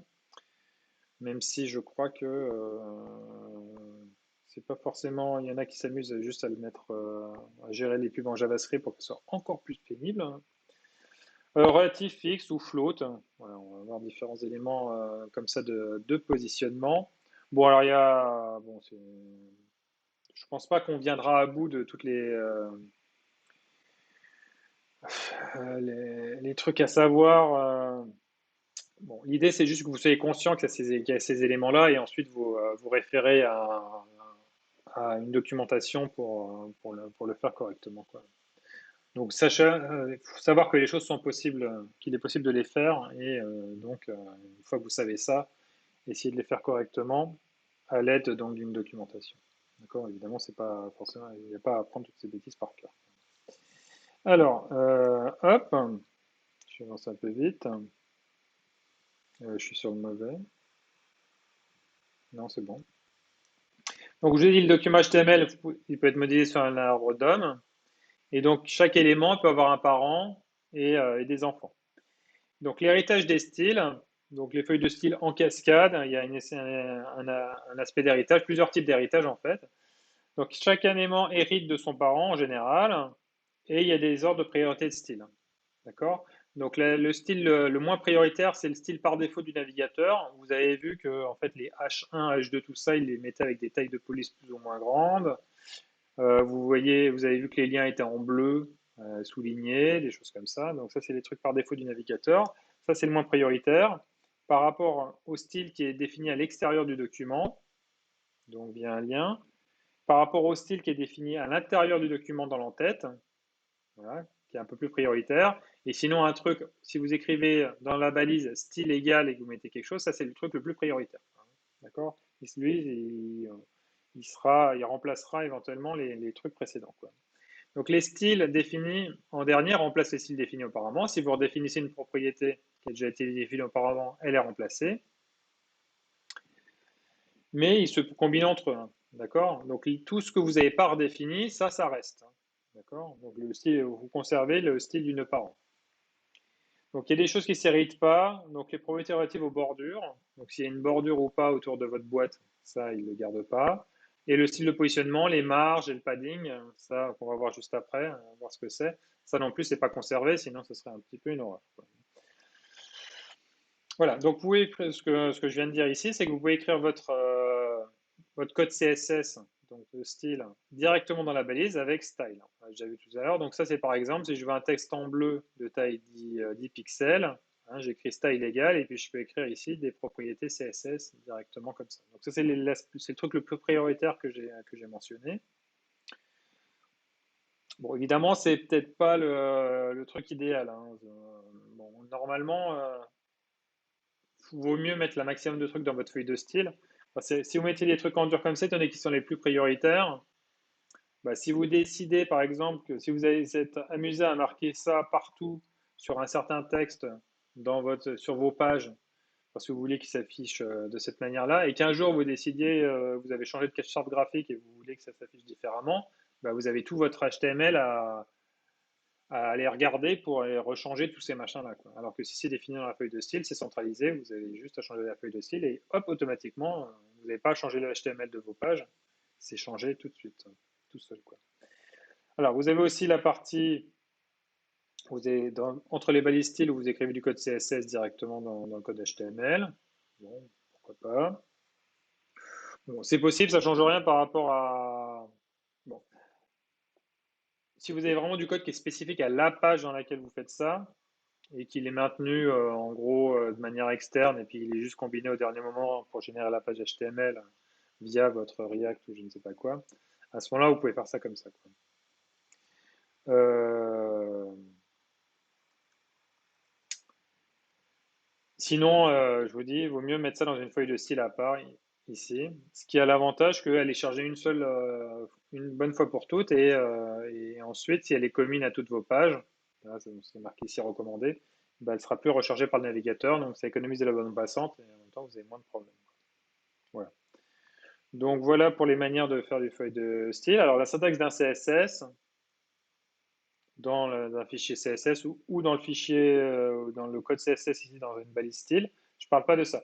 Style ici, vous écrivez directement, style ici, vous écrivez directement les styles que vous voulez, quoi. Là, la page suivante, ça parle de ça et du contenu de ce fichier-là. Donc, la syntaxe du code CSS, c'est un sélecteur ici, et ensuite, entre accolades, des déclarations. Donc, une déclaration qui est considérée à chaque fois d'une propriété d'une valeur, propriété valeur. D'accord? Donc, ça ressemble à du JSON. Voilà, donc le sélecteur c'est H1 ici, donc c'est l'élément sur lequel on va appliquer le style. Ici, la balise de type H1, header 1, et ensuite une déclaration de style des propriétés valeurs. Donc par exemple, ici un bloc CSS, si je veux que à chaque fois que j'ai un paragraphe, c'est-à-dire dans mon HTML, j'ai un truc avec un P comme ça, avec un P fermé ensuite là, bah, je veux que la mise en forme à l'intérieur de ce P-là se fasse de la manière suivante, c'est que la couleur soit en bleu et que la taille de la police soit de 10 pixels. Voilà. Donc, dès que si je définis ça comme ça, partout où j'aurai des P simples comme ça, il va appliquer cette propriété-là. Voilà. Donc, ça permet bien de séparer, parce que ça, c'est votre partie HTML, où vous définissez d'écrire des paragraphes, et dans la partie CSS, vous décidez comment vos paragraphes vont être rendus, quoi, avec quel type de police, etc. Et alors, il reste une demi-heure, donc ça c'est fait, hop, j'avance. Alors, les sélecteurs, donc les sélecteurs, là, on a vu un sélecteur de type simple où on mettait juste P. A priori, les sélecteurs, ça représente un motif, hein, on va avoir plusieurs manières de représenter les sélecteurs, enfin, pour différents usages. Donc, ça repère les éléments auxquels on doit appliquer les propriétés. Donc, vous avez un sélecteur universel qui est étoile. Donc, je vous rappelle, hein, c'est toujours le sélecteur, c'est ce machin-là. Hein. Donc, c'est ce qu'on écrit avant les accolades pour dire sur quoi ça s'applique. Hein. Donc là, ça veut dire que les propriétés qui sont entre les accolades là s'appliquent à la balise P. Et on peut dire que ça s'applique sur toutes les balises, donc ça s'applique à tous les éléments. Donc, c'est étoile. Donc, ça peut être utile hein, en début de feuille de style de décider que je redéfinis pour tous les éléments un certain truc, quoi, par défaut. Un truc utile, par exemple, vous pouvez décider que pour tous les éléments, vous allez activer la bordure juste pour faire du débugage, pour voir toutes les bordures qu'il y a sur votre. Il faut comment se présentent vos boîtes au niveau du rendu de la page. Bon, c'est un exemple. Quoi. Alors, sinon, vous pouvez aller dans de balise. P, on l'a déjà vu. Vous pouvez utiliser H1. Alors, vous pouvez utiliser plusieurs H1,H2 hein, si vous voulez que ça s'applique à plusieurs types de balises. Donc, vous pourrez avoir des éléments communs H1 et H2. Donc, ça pourrait être utile de faire ça comme ça. Alors, identifiant d'éléments. Donc, ça, c'est quand vous avez en HTML ici, si vous avez par exemple un paragraphe et vous lui précisez un ID comme ça, avec ici un mot, c'est vous, intro, là, c'est vous qui choisissez l'ID que vous voulez. À ce moment-là, dans votre feuille de style, vous pouvez faire référence avec un hashtag intro ici. Donc, partout où il y aura des ID égale intro, qui n'est pas forcément avec un P, hein, ça pourrait être aussi, si vous avez un A ID égale intro, ben là, les propriétés que vous mettez dans le hashtag intro, elles vont s'appliquer. Et vous avez un autre type d'élément, l'élément classe. Classe égale, bon là c'est script par exemple, quoi. Et donc là, la syntaxe c'est point le nom ici de la classe et vous pouvez décider ce qui s'applique sur cette classe-là. Voilà. Donc a priori, là, ID classe, hein, c'est à peu près la même chose, quoi, avec une différence de syntaxe. Donc les sélecteurs de base, juste avant de voir les sélecteurs un petit peu avancés. Donc étoile tout élément, E tout élément de type E, donc P, A, tout ce que vous voulez. E.x, donc P, c'est tout élément appartenant à la classe X. Donc ici, par exemple, P.toto, c'est à chaque fois vous aurez une balise de type P. Bon là, dans l'exemple ici, ce serait une balise de type E avec ici classe égale X. C'est un truc comme ça, quoi. Fermez le bidule. Avec le hashtag, c'est la même chose, mais ce serait E ID égale X, ça sera un truc comme ça. Voilà. E,F, c'est pour tous les éléments de type E et type F. Hein. D'accord. Évidemment, la balise E, vous la remplacez par une vraie balise. Hein. C'est la balise grand E, ça n'existe pas. Donc voilà pour lui. Hop, j'avance. Donc les sélecteurs avancés. Donc là, vous pouvez. Est-ce que l'ID doit être unique? Non, en fait, parce que ce que l'ID peut être unique. Non, parce que en fait, a priori, il pourrait très bien apparaître dans d'autres types de balises en fait. Hein. Donc il n'y a pas d'unicité a priori. À moins que ce soit une question rhétorique et que tu aies la réponse. Un ID est unique par défaut. Non. Ok, donc Dan, tu me contredis. Mais tu as sans doute raison. Hein. Donc il doit être unique. Ok. Mais si, je pense qu'il peut être unique pour un type de balise, sinon je vois pas l'intérêt de cette notation-là. Quoi. Mais peut-être que tu as raison, mais en gros, il suffit de regarder. Ok, d'accord. Bah pourquoi pas. Hein. De toute façon, si vous avez ce genre de questions, c'est parti. Vous prenez un. Vas-y, hop, tac, Firefox vient ici. Hein. Et on va regarder, je sais pas, hop, hein. Vous tapez CSS ID unique. Vas-y, tac. Does ID have to be unique in a whole page? Bon, là, c'est pareil, c'est des gens qui vont vous dire quoi. Ils vont vous dire HTML, yes, it must be unique, HTML4, voilà, hop, HTML5, tout. Donc là, il y a la page qui est qui est suggéré ici. Alors, évidemment, comme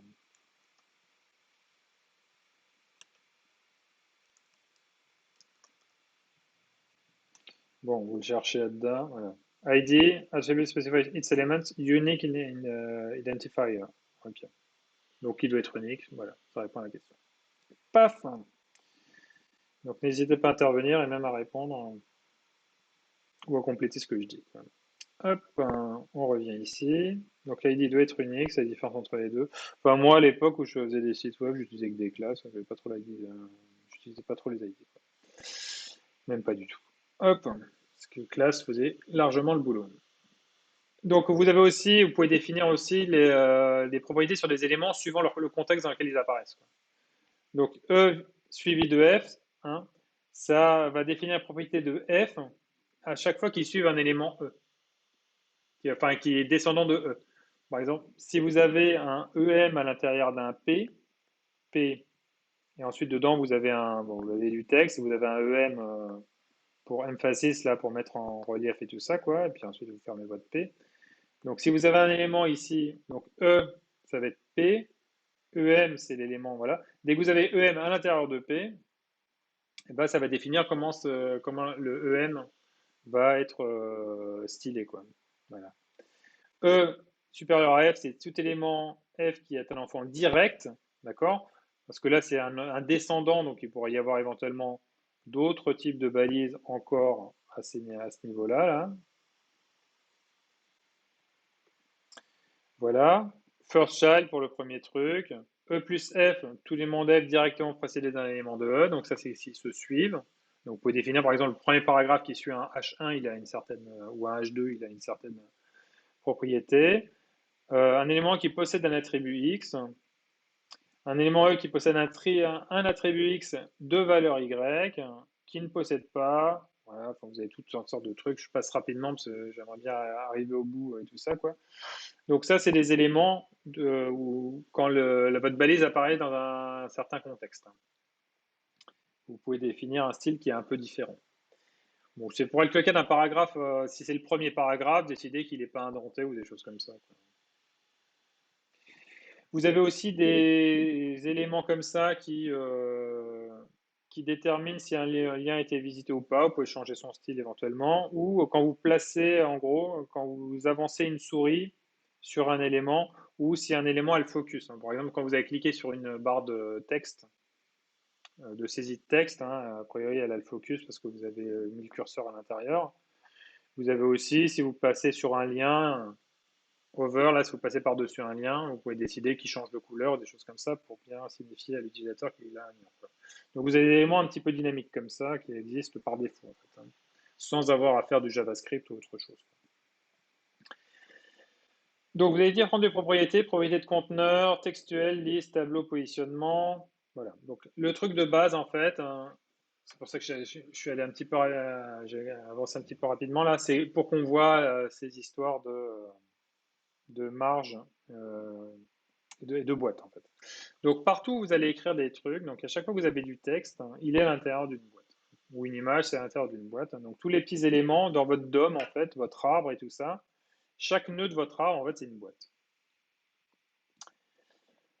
Et donc les boîtes, toutes les boîtes, elles ont du texte à l'intérieur de la boîte, évidemment, éventuellement c'est une image.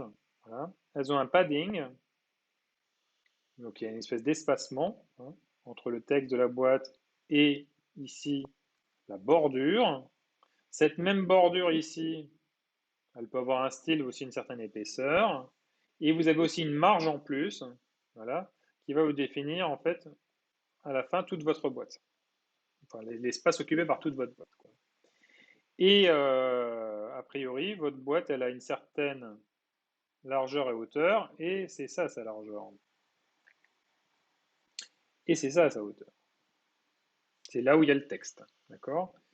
La marge, l'épaisseur de la bordure, enfin le padding, l'espacement là, l'épaisseur de la bordure et la marge, ça va en plus de la taille de la box.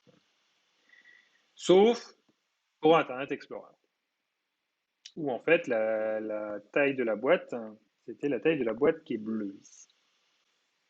Cette boîte-là. Donc,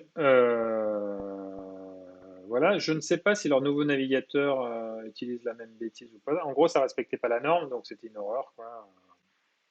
Donc, je crois que moi, à l'époque, je faisais pas du tout de padding je faisais que des marches. Je crois que c'était le contraire en plus, quoi. Donc, je faisais pas du tout de marche, je faisais que du padding. En gros, il y avait un truc à faire enfin, fallait pas utiliser une de propriété pour être sûr que ce soit compatible avec tous les types de navigateurs, quoi. Bon, bref. Maintenant, vous avez des outils qui vous permettent, on va voir ça à la fin, quoi, de passer outre un peu les spécificités des navigateurs, quoi. Donc, je sais pas si leur nouveau truc Edge respecte la norme enfin, mais en tout cas, Internet Explorer l'a jamais respecté. Donc, ça n'allait pas du tout, quoi. Donc, ça fallait, en gros, bah, le problème, c'est que quand vous essayez de positionner vos boîtes les unes par rapport aux autres, si la largeur de la boîte c'est pas la même selon les navigateurs, ça n'a pas la même définition, vous devrez avoir une feuille de style différente par navigateur. Bref. Alors, dimension du code de contenu, unition pour bloc ou pour inline block, hein. Donc, vous pouvez définir sa largeur avec width et height. Pour les éléments inline, ça n'a aucun effet, hein, ça change rien. Donc, la hauteur correspond à la taille des éléments contenus, la largeur maximale pour les blocs et la largeur dépend du contenu pour les inline blocks. Vous pouvez aussi définir des largeurs et des hauteurs maximales, choses comme ça, quoi. Voilà, bon. Vous allez plein vous amuser, soit vous utilisez les trucs qui font les trucs à votre place, soit vous allez bien vous amuser à faire des rendus et essayer que ça soit correctement. Attention à ne pas faire dépasser les. Enfin, vous pouvez faire dépasser les boîtes, mais après, vos calculs, ça va être infernal, quoi. Vous avez la possibilité aussi de définir des marges extérieures, gauche, droite et ça. Vous pouvez la mettre en auto si vous voulez centrer, hein. Donc, si vous mettez un margin left et right auto à l'intérieur d'un autre conteneur, ça va automatiquement calculer les largeurs de marge pour que ça soit centré. Donc, vous pouvez faire des décalages comme ça. Top et bottom aussi. Je le répète, hein, pour les trucs en inline, ça n'a aucun effet. Donc les balises de type inline, la balise générique, hein, c'est le span, hein. Et les balises de type block, a priori c'est div, hein, le truc par défaut. Inline block, c'est un truc que vous pouvez redéfinir dans votre feuille de style. Donc les marges intérieures, c'est le padding, hein, c'est l'espacement et tout ça. Donc vous pouvez les définir aussi comme ça, left, right, top, top, bottom. Donc dans le cas des inlines, ça fait des agrandissements verticaux du cadre, mais ça décale pas les éléments qui sont à côté, quoi. Et pour les blocs, ça décale aussi les adjacents. Bon. Vous pourrez faire des tests et regarder ça de manière plus approfondie. C'est un peu de base si vous voulez effectivement avoir un joli site qui ne se déforme pas dans tous les sens dès que vous redimensionnez votre fenêtre. Alors les bordures, a priori, bon, vous pouvez vous amuser à utiliser ça, quoi, même si c'est pas forcément terrible. Bon, c'est pareil, ça a une certaine épaisseur. Et vous pouvez avoir différents types de styles qui ne sont pas forcément les mêmes rendus suivant les navigateurs que vous utilisez. Donc c'est pour ça que si quelqu'un qui fait un site et qui veut les mêmes rendus sur tous les navigateurs, il ne va pas forcément utiliser ce type de propriété, quoi.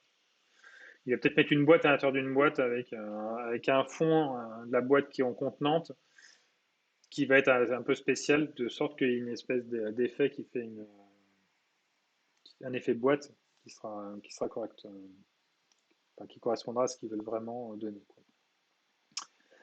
quoi. Border color, la couleur de la bordure, voilà. Et puis vous avez différents types vous pouvez faire des trucs particuliers pour la bordure du haut, du bas, etc., quoi.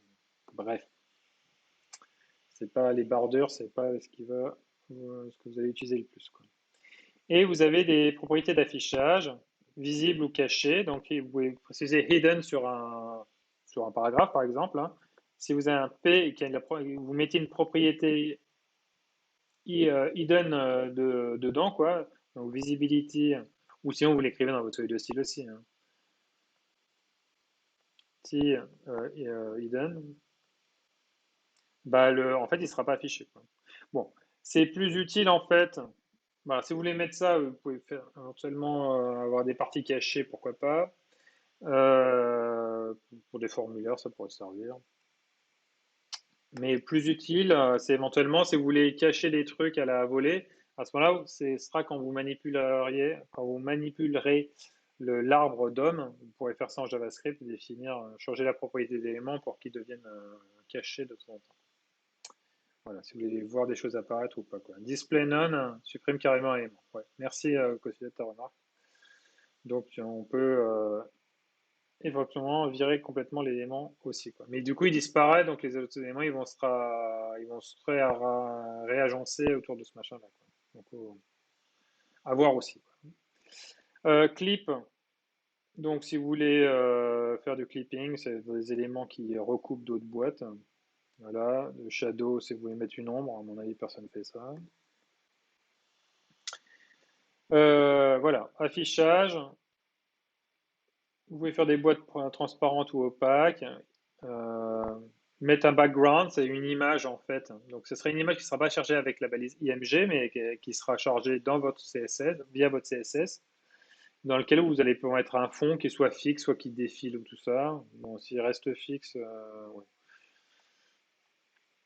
Vous pouvez faire des super effets bien gerbis, quoi. Si ça se répète ou pas, vous pouvez avoir un petit élément qui se répète en haut et en bas, quoi, pour faire des espèces de fonds pseudo-unis, quoi. Et définir la position par rapport à un point en haut à gauche ou des choses comme ça, quoi. Bon, bref, c'est pour positionner des images de fond. Ce qui peut être juste, en fait, juste une image qui contient une couleur unie, hein. Vous pouvez enfin, une couleur unie avec peut-être un certain grain, en fait, hein. Vous pouvez faire des choses comme ça, quoi. Alors, overflow, donc ça permet de définir le comportement si jamais vous avez des boîtes qui dépassent. Donc, vous pouvez faire dépasser des boîtes. À ce moment, il va falloir voir comment vous le gérez. Soit vous cachez l'élément qui dépasse, soit vous décidez de faire apparaître une barre de défilement, des choses comme ça. Et vous pouvez redéfinir aussi le type de curseur pour la souris. Bon, pareil, ça, c'est des éléments peut-être que vous verrez si vous voulez vous amuser à le faire ça dynamiquement via du JavaScript. Alors, type de boîte display, donc c'est la remarque de Cossé juste avant. Vous pouvez faire none, c'est-à-dire non affiché. C'est comme du hidden, comme j'ai dit, mais l'élément ne prend aucune place dans le flux. D'accord? Donc attention, si vous voulez qu'un élément disparaisse, mais vous ne voulez pas que votre page soit foutue en l'air, là vous mettez plutôt du hidden. Et sinon, vous mettez none, à ce moment-là, le truc va vraiment disparaître, quoi. Enfin, sortir, c'est comme s'il n'avait jamais été là. En ligne. Donc, vous pouvez transformer un élément de type bloc pour le remettre en ligne, et éventuellement un type en ligne pour le remettre en type bloc. Vous avez la possibilité de changer ce truc-là, en fait, hein. Ou le mettre de type inline block, qui est une espèce de chimère entre les deux qui est là. Donc voilà, vous pouvez le changer là-dedans. Alors, où est-ce qu'il est l'exemple ici? Border, color. Je ne le vois pas. Bon, donc là, je vais vous expliquer rapidement, il reste un quart d'heure, comment ça se passe les différents types de blocs. Donc là, si vous avez des blocs de type div ou n'importe quelle autre balise qui est de type bloc, donc div c'est du bloc par défaut, donc, et pour n'importe quelle autre balise de type bloc, donc là vous avez une balise de type bloc qui contient trois balises de type bloc. Les blocs, comme on l'a dit, ils se mettent les uns en dessous des autres. D'accord? Donc le premier bloc est 1, 2, 3. Là, 1, 2, 3 avec des retours à ligne, donc il va s'afficher 1, 2, 3 comme ça. 1 avec un retour à ligne suivi de 2, 3, il va s'afficher comme ça. Mais les divs, comme ils sont de type bloc, ils se mettent les uns en dessous des autres et ça occupe toute la largeur de la boîte contenante qui est ce div ici. Voilà. Donc premier exemple, donc que des balises de type bloc. Deuxième exemple, là, le style est redéfini pour que ici les displays, ici, ils passent en inline. Donc c'est un truc un peu bizarre où en fait on a une balise de type bloc div qui a été changée pour devenir une balise de type en ligne. On aurait pu se passer d'écrire display inline ici si on avait directement écrire span à la place de div ici, on aurait directement eu une balise de type inline. Voilà, et là ce qu'on voit en fait c'est que ces balises-là, les éléments s'écrivent de gauche à droite. D'accord? Donc elles se placent les unes à côté des autres. Enfin, pas forcément de gauche à droite, mais enfin, elles se mettent les unes à côté des autres dans le flux. Donc ici, donc, une balise de type bloc ici qu'on contient trois balises de type, enfin, trois éléments de type en ligne. Le premier élément 1, 2, 3, il s'affiche là. Puis le deuxième élément, ben, il s'affiche tout de suite à la suite, à sa gauche. Voilà. Bon, comme il se trouve qu'il y a un retour à la ligne, la boîte, elle continue en dessous. Puis un autre retour à la ligne, elle continue comme ça, elle se referme ici. Donc ça donne un truc absolument dégueulasse, comme vous le voyez. Et ensuite, il y a une troisième truc en ligne ici, où le 1 ici va s'afficher tout de suite à sa gauche. Hein, d'accord? Donc dans le flux, c'est toujours, ça continue, c'est en ligne. En ligne, ça définit, c'est dans le flux horizontal comme ça. Quoi. Donc voilà, pour cet exemple donc d'une balise avec une propriété display qui est bloc, avec à l'intérieur 3 balises de type inline. Là, on a un exemple avec une balise de type bloc toujours contenante et 3 balises de type inline block. Là, on voit en fait qu'elles sont. C'est écrit où? Bon, en gros, elles se mettent les unes à côté des autres ici, mais elles sont positionnées sur le bas. Donc, ça les transforme en éléments de type inline. Donc, tout ce qui est inline, l'élément devient de type inline. Block, l'élément de. Ouais, non, mais je suis en train de. Ouais. Donc là, a priori, ils deviennent plutôt moins en ligne. Ils s'affichent les uns derrière les autres, mais alignés sur le bas ici. Donc ça, c'est toujours la répétition du même truc, quoi. Alors, vous pouvez changer l'alignement comme ça, horizontal. La verticale, je veux dire, quoi. Donc, baseline. Ça, a priori, c'est un baseline. Vous voyez qu'en fait, l'élément du texte le plus bas, ça va s'aligner là-dessus. Vous pouvez avoir un élément de type top. Donc là, les différentes boîtes qui sont de type inline block vont se mettre en haut. Ouais, sur le type inline block. Aligné par le haut, ou bien aligné par le bas ici, ou bien vous pouvez les centrer aussi par rapport au centre de la balise la plus grande, de la boîte la plus grande, la plus haute. Donc là, la balise la plus haute ici, on prend son centre et les autres vont s'aligner a priori sur cet axe ici. D'accord? Donc voilà, ça c'est un alignement de type centre.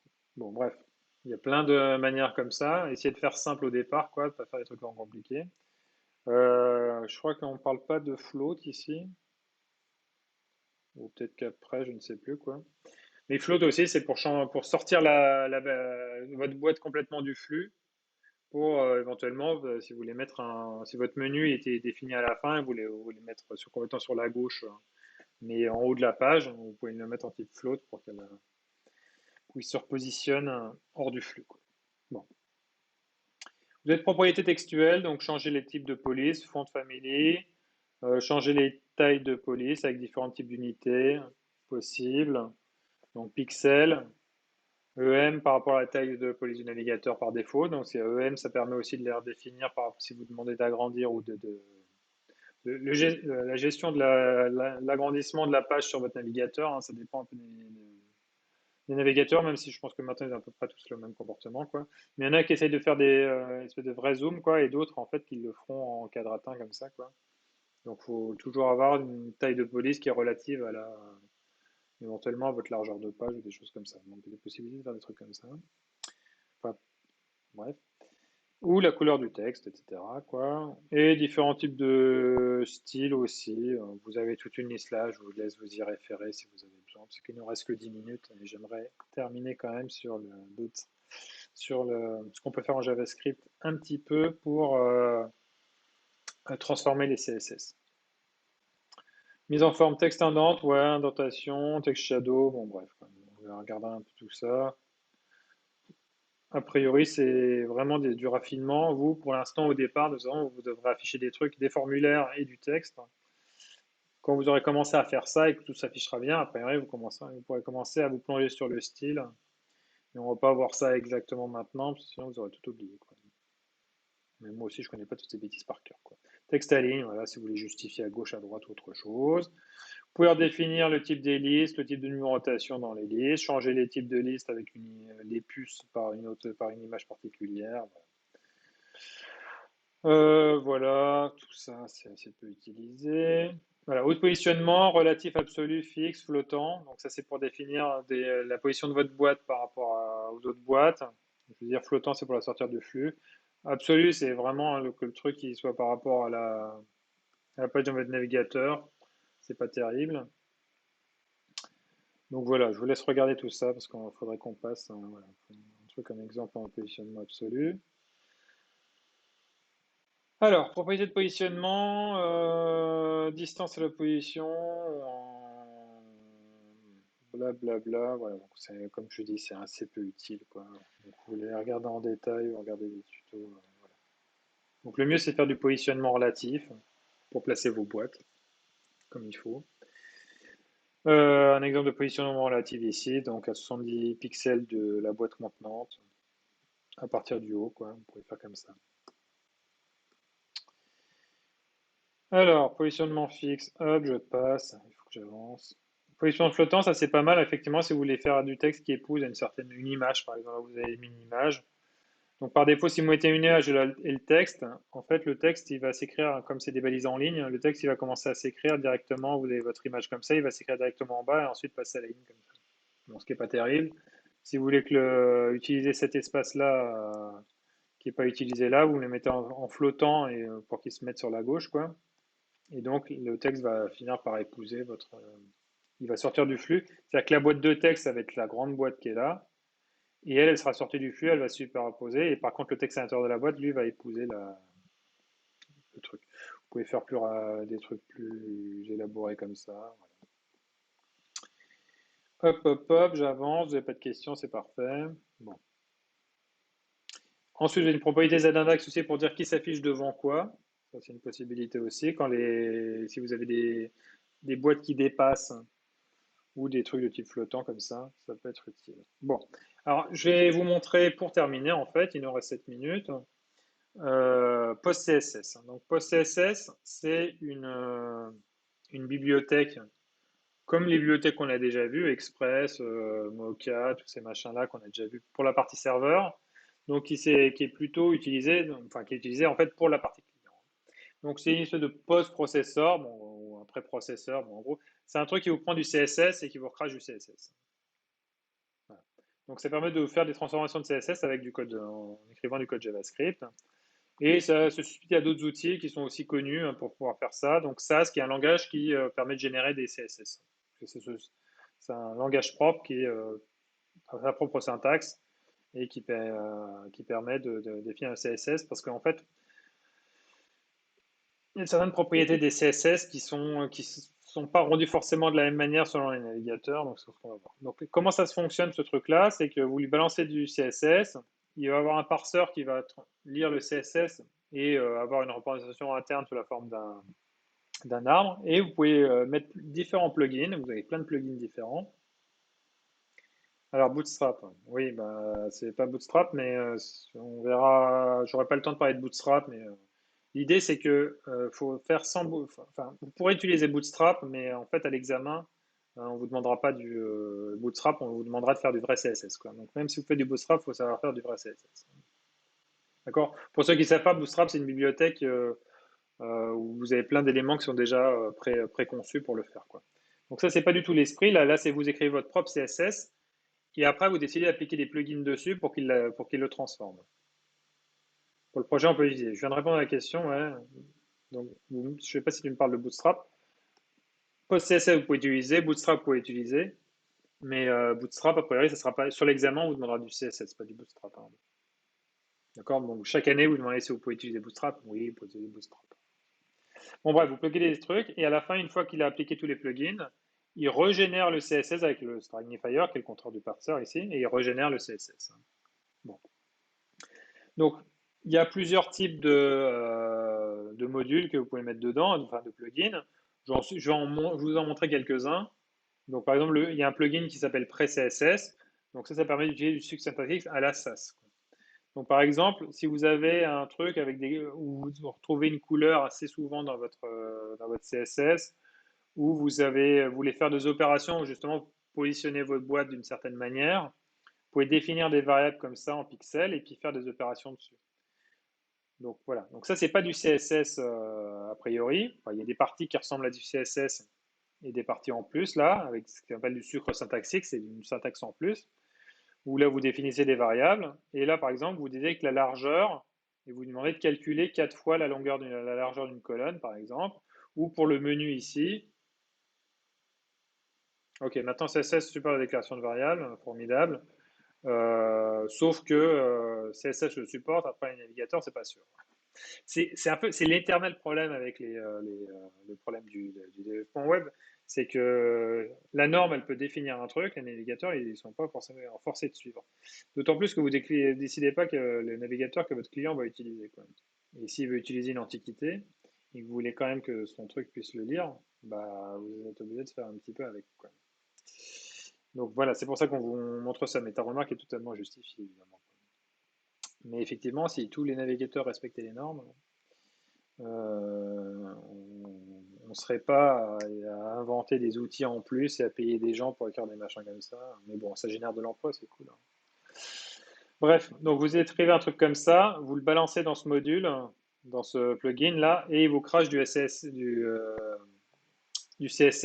qui est, disons, plus vieux, alors, plus standard, on va dire, quoi, enfin, d'une ancienne norme, où en fait, donc là, effectivement, Calc, il le supporte, mais la déclaration de variable, là, il ne le supportait pas, quoi. Mais, donc pour cet exemple-là.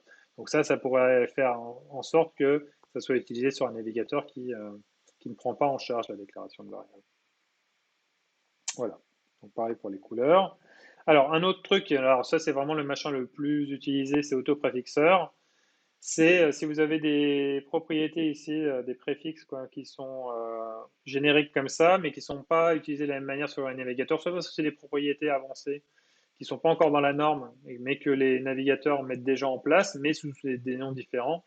À ce moment-là, vous avez la possibilité d'utiliser un nom générique comme ça et qui soit rendu différemment suivant les navigateurs. Donc c'est le cas par exemple placeholder, couleur grey. Donc placeholder, c'est à mon avis c'est les zones de texte ou les choses comme ça, quoi. Vous pouvez décider que le fond il est gris. Une propriété comme ça. D'autres propriétés de résolution minimale, par exemple sur des éléments de type média ou des choses comme ça, quoi. Donc c'est des trucs aussi qui pourraient nous permettre de détecter un peu ouais, le prétexte d'un input, exactement, quoi. Des éléments comme ça qui peuvent déterminer en fait la résolution du média sur lequel vous êtes en train d'afficher votre page. Donc si c'est un écran un écran de mobile ou un navigateur classique, si votre écran a une grosse résolution ou pas, des choses comme ça, quoi. Bon, vous avez des propriétés comme ça qui vont éventuellement définir, mais après, ça, pareil, c'est tout ce qui va dépendre un peu d'un navigateur à l'autre. Donc, si vous voyez, si vous appliquez le plugin autopréfixeur sur une page, vous écrivez un CSS qui est relativement concis comme ça, lui, il va le développer et il va mettre ici, par exemple, la propriété placeholder pour Mozilla, la propriété placeholder pour MS, donc c'est un truc de Microsoft, ça, quoi. Et vous pouvez même aller encore plus loin sur le navigateur si vous voyez des machins qui marchent avec des trucs plus anciens, quoi.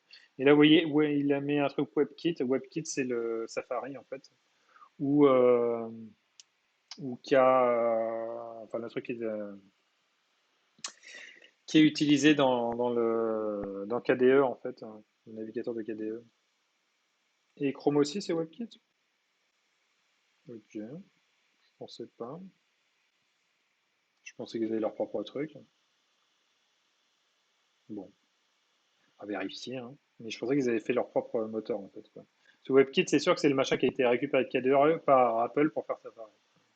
Ok. Donc, bref, c'est pas super important. Donc, on avance. Et voilà. Donc, un exemple de code pour ensuite en JavaScript pour faire votre transformation. Il y a plusieurs manières de faire. Je vous montre ça. C'est ça la documentation. Donc, vous pouvez définir, comme d'habitude, vous créez vous refaites un npm init. Et vous pouvez ensuite faire des npm install de autopréfixeur, post-CSS, pré-CSS. Donc FS, c'est par défaut, il est dedans, normalement. Vous pouvez définir des processeurs. Donc, c'est la liste des trucs des petits modules qui vont être appliqués sur votre CSS. Donc, par exemple, moi, je décide d'appliquer pré-CSS, puis autopréfixeur. Et ensuite, j'écris ce code-là. Donc, il va charger un CSS source et qui va le sortir en CSS destination. Et après, je ferai un node de ce fichier-là et plouf, il me fera la conversion, quoi. D'accord? Donc, pour plus d'informations là-dessus, vous allez sur postcss.org et si vous voulez regarder l'ensemble des plugins que vous pouvez mettre là-dessus, vous pouvez les regarder sur postcss.parts. Je mentionne ici d'autres qui sont assez utilisés. CSS Nano, c'est pour compacter votre CSS, donc qui va retirer, par exemple, tous les espaces qui sont dedans pour essayer que le fichier prenne moins de place. Rucksack CSS qui permet d'utiliser de nouvelles propriétés CSS qui seront sans doute implémentées dans la norme plus tard, des choses comme ça, etc., etc. Si vous allez sur le post CSS bidule, là, vous allez en trouver des tonnes et des tonnes. Alors, postcss.org, là, vous allez là-dedans, donc ça vous explique ça. Par exemple, la propriété full screen, là, suivant les différents navigateurs, MS, Microsoft, WebKit. Comment ça se passe? Plusieurs manières de définir les couleurs, il vous les remplace. Voilà, différentes propriétés. Vous avez aussi des modules qui permettent de checker s'il y a des erreurs de syntaxe ou des choses comme ça. Par exemple, là, il détecte qu'une erreur n'est pas correcte, donc c'est une manière aussi de faire ça. Et ensuite, là, donc pour avoir l'ensemble des plugins, là, vous en avez plein différents qui sont organisés là-dedans, quoi. Et donc, vous pouvez les regarder, par exemple, là, sur un Rucksack, par exemple. Hop, vous allez là-dessus, quoi. Et vous avez le truc et ça doc, quoi. Et a priori, donc PostCSS de base ici, si vous allez dans la documentation, il va vous rebalancer vers le GitLab. Syntaxe, je sais plus dans quoi c'était. Vous avez des exemples pour le mettre, c'est pas dans celui-là. Marquer un plugin, architecture aussi. Voilà, vous retrouvez le truc que j'ai piqué ici. Et du code, normalement, bon, il n'est pas là-dessus, quoi. Donc, bon, comme c'est leur tourne et c'est déjà l'heure, en fait. Je vais m'arrêter là. Vous pourrez regarder effectivement ça, donc c'est pratique pour effectivement faire du CSS propre et pas s'embêter à faire un CSS par navigateur, quoi. Comme ça m'a été mentionné juste avant, je vais remettre le keynote. Hop. Vous pouvez, si vous voulez, utiliser Bootstrap. Donc, c'est un framework qui vous fait de code HTML, CSS qui sont déjà tout faits. Donc, ils vont vous permettre de faire des beaux formulaires directement et tout ça, quoi. Donc, c'est des éléments à charger au départ. Et vous pouvez utiliser plein de petits éléments aussi pour faire du responsive web design, des trucs qui bougent de partout, quoi. Typiquement, le machin où quand vous allez cliquer, le truc sur lequel vous voulez cliquer disparaît au moment où vous êtes en train de cliquer, quoi. Des trucs super chiants quand vous êtes sur le web, quoi.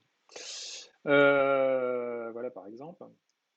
Donc vous pourrez regarder ça un petit peu, ça permet de définir très rapidement aussi des éléments de colonne comme ça. Mais là, en rouge bien écrit, hein, vous devez connaître CSS pour utiliser Bootstrap. Et à l'examen, c'est pas du Bootstrap, c'est du CSS, hein. D'accord? Donc ayez bien ça, bien conscience de ça. Voilà, donc du coup, vous avez les liens pour Bootstrap si vous voulez vous en servir, c'est tout à fait possible. Donc on va s'arrêter là-dessus. Donc merci d'avoir suivi. Évidemment, si vous avez des questions qui vous viennent, n'hésitez pas à les poser dans le Mattermost. Donc je vous souhaite un bon appétit, une bonne fin de journée, et je vous dis à bientôt pour le groupe 5. Normalement, ça a été enregistré, donc vous le retrouverez à l'endroit habituel. Bonne journée.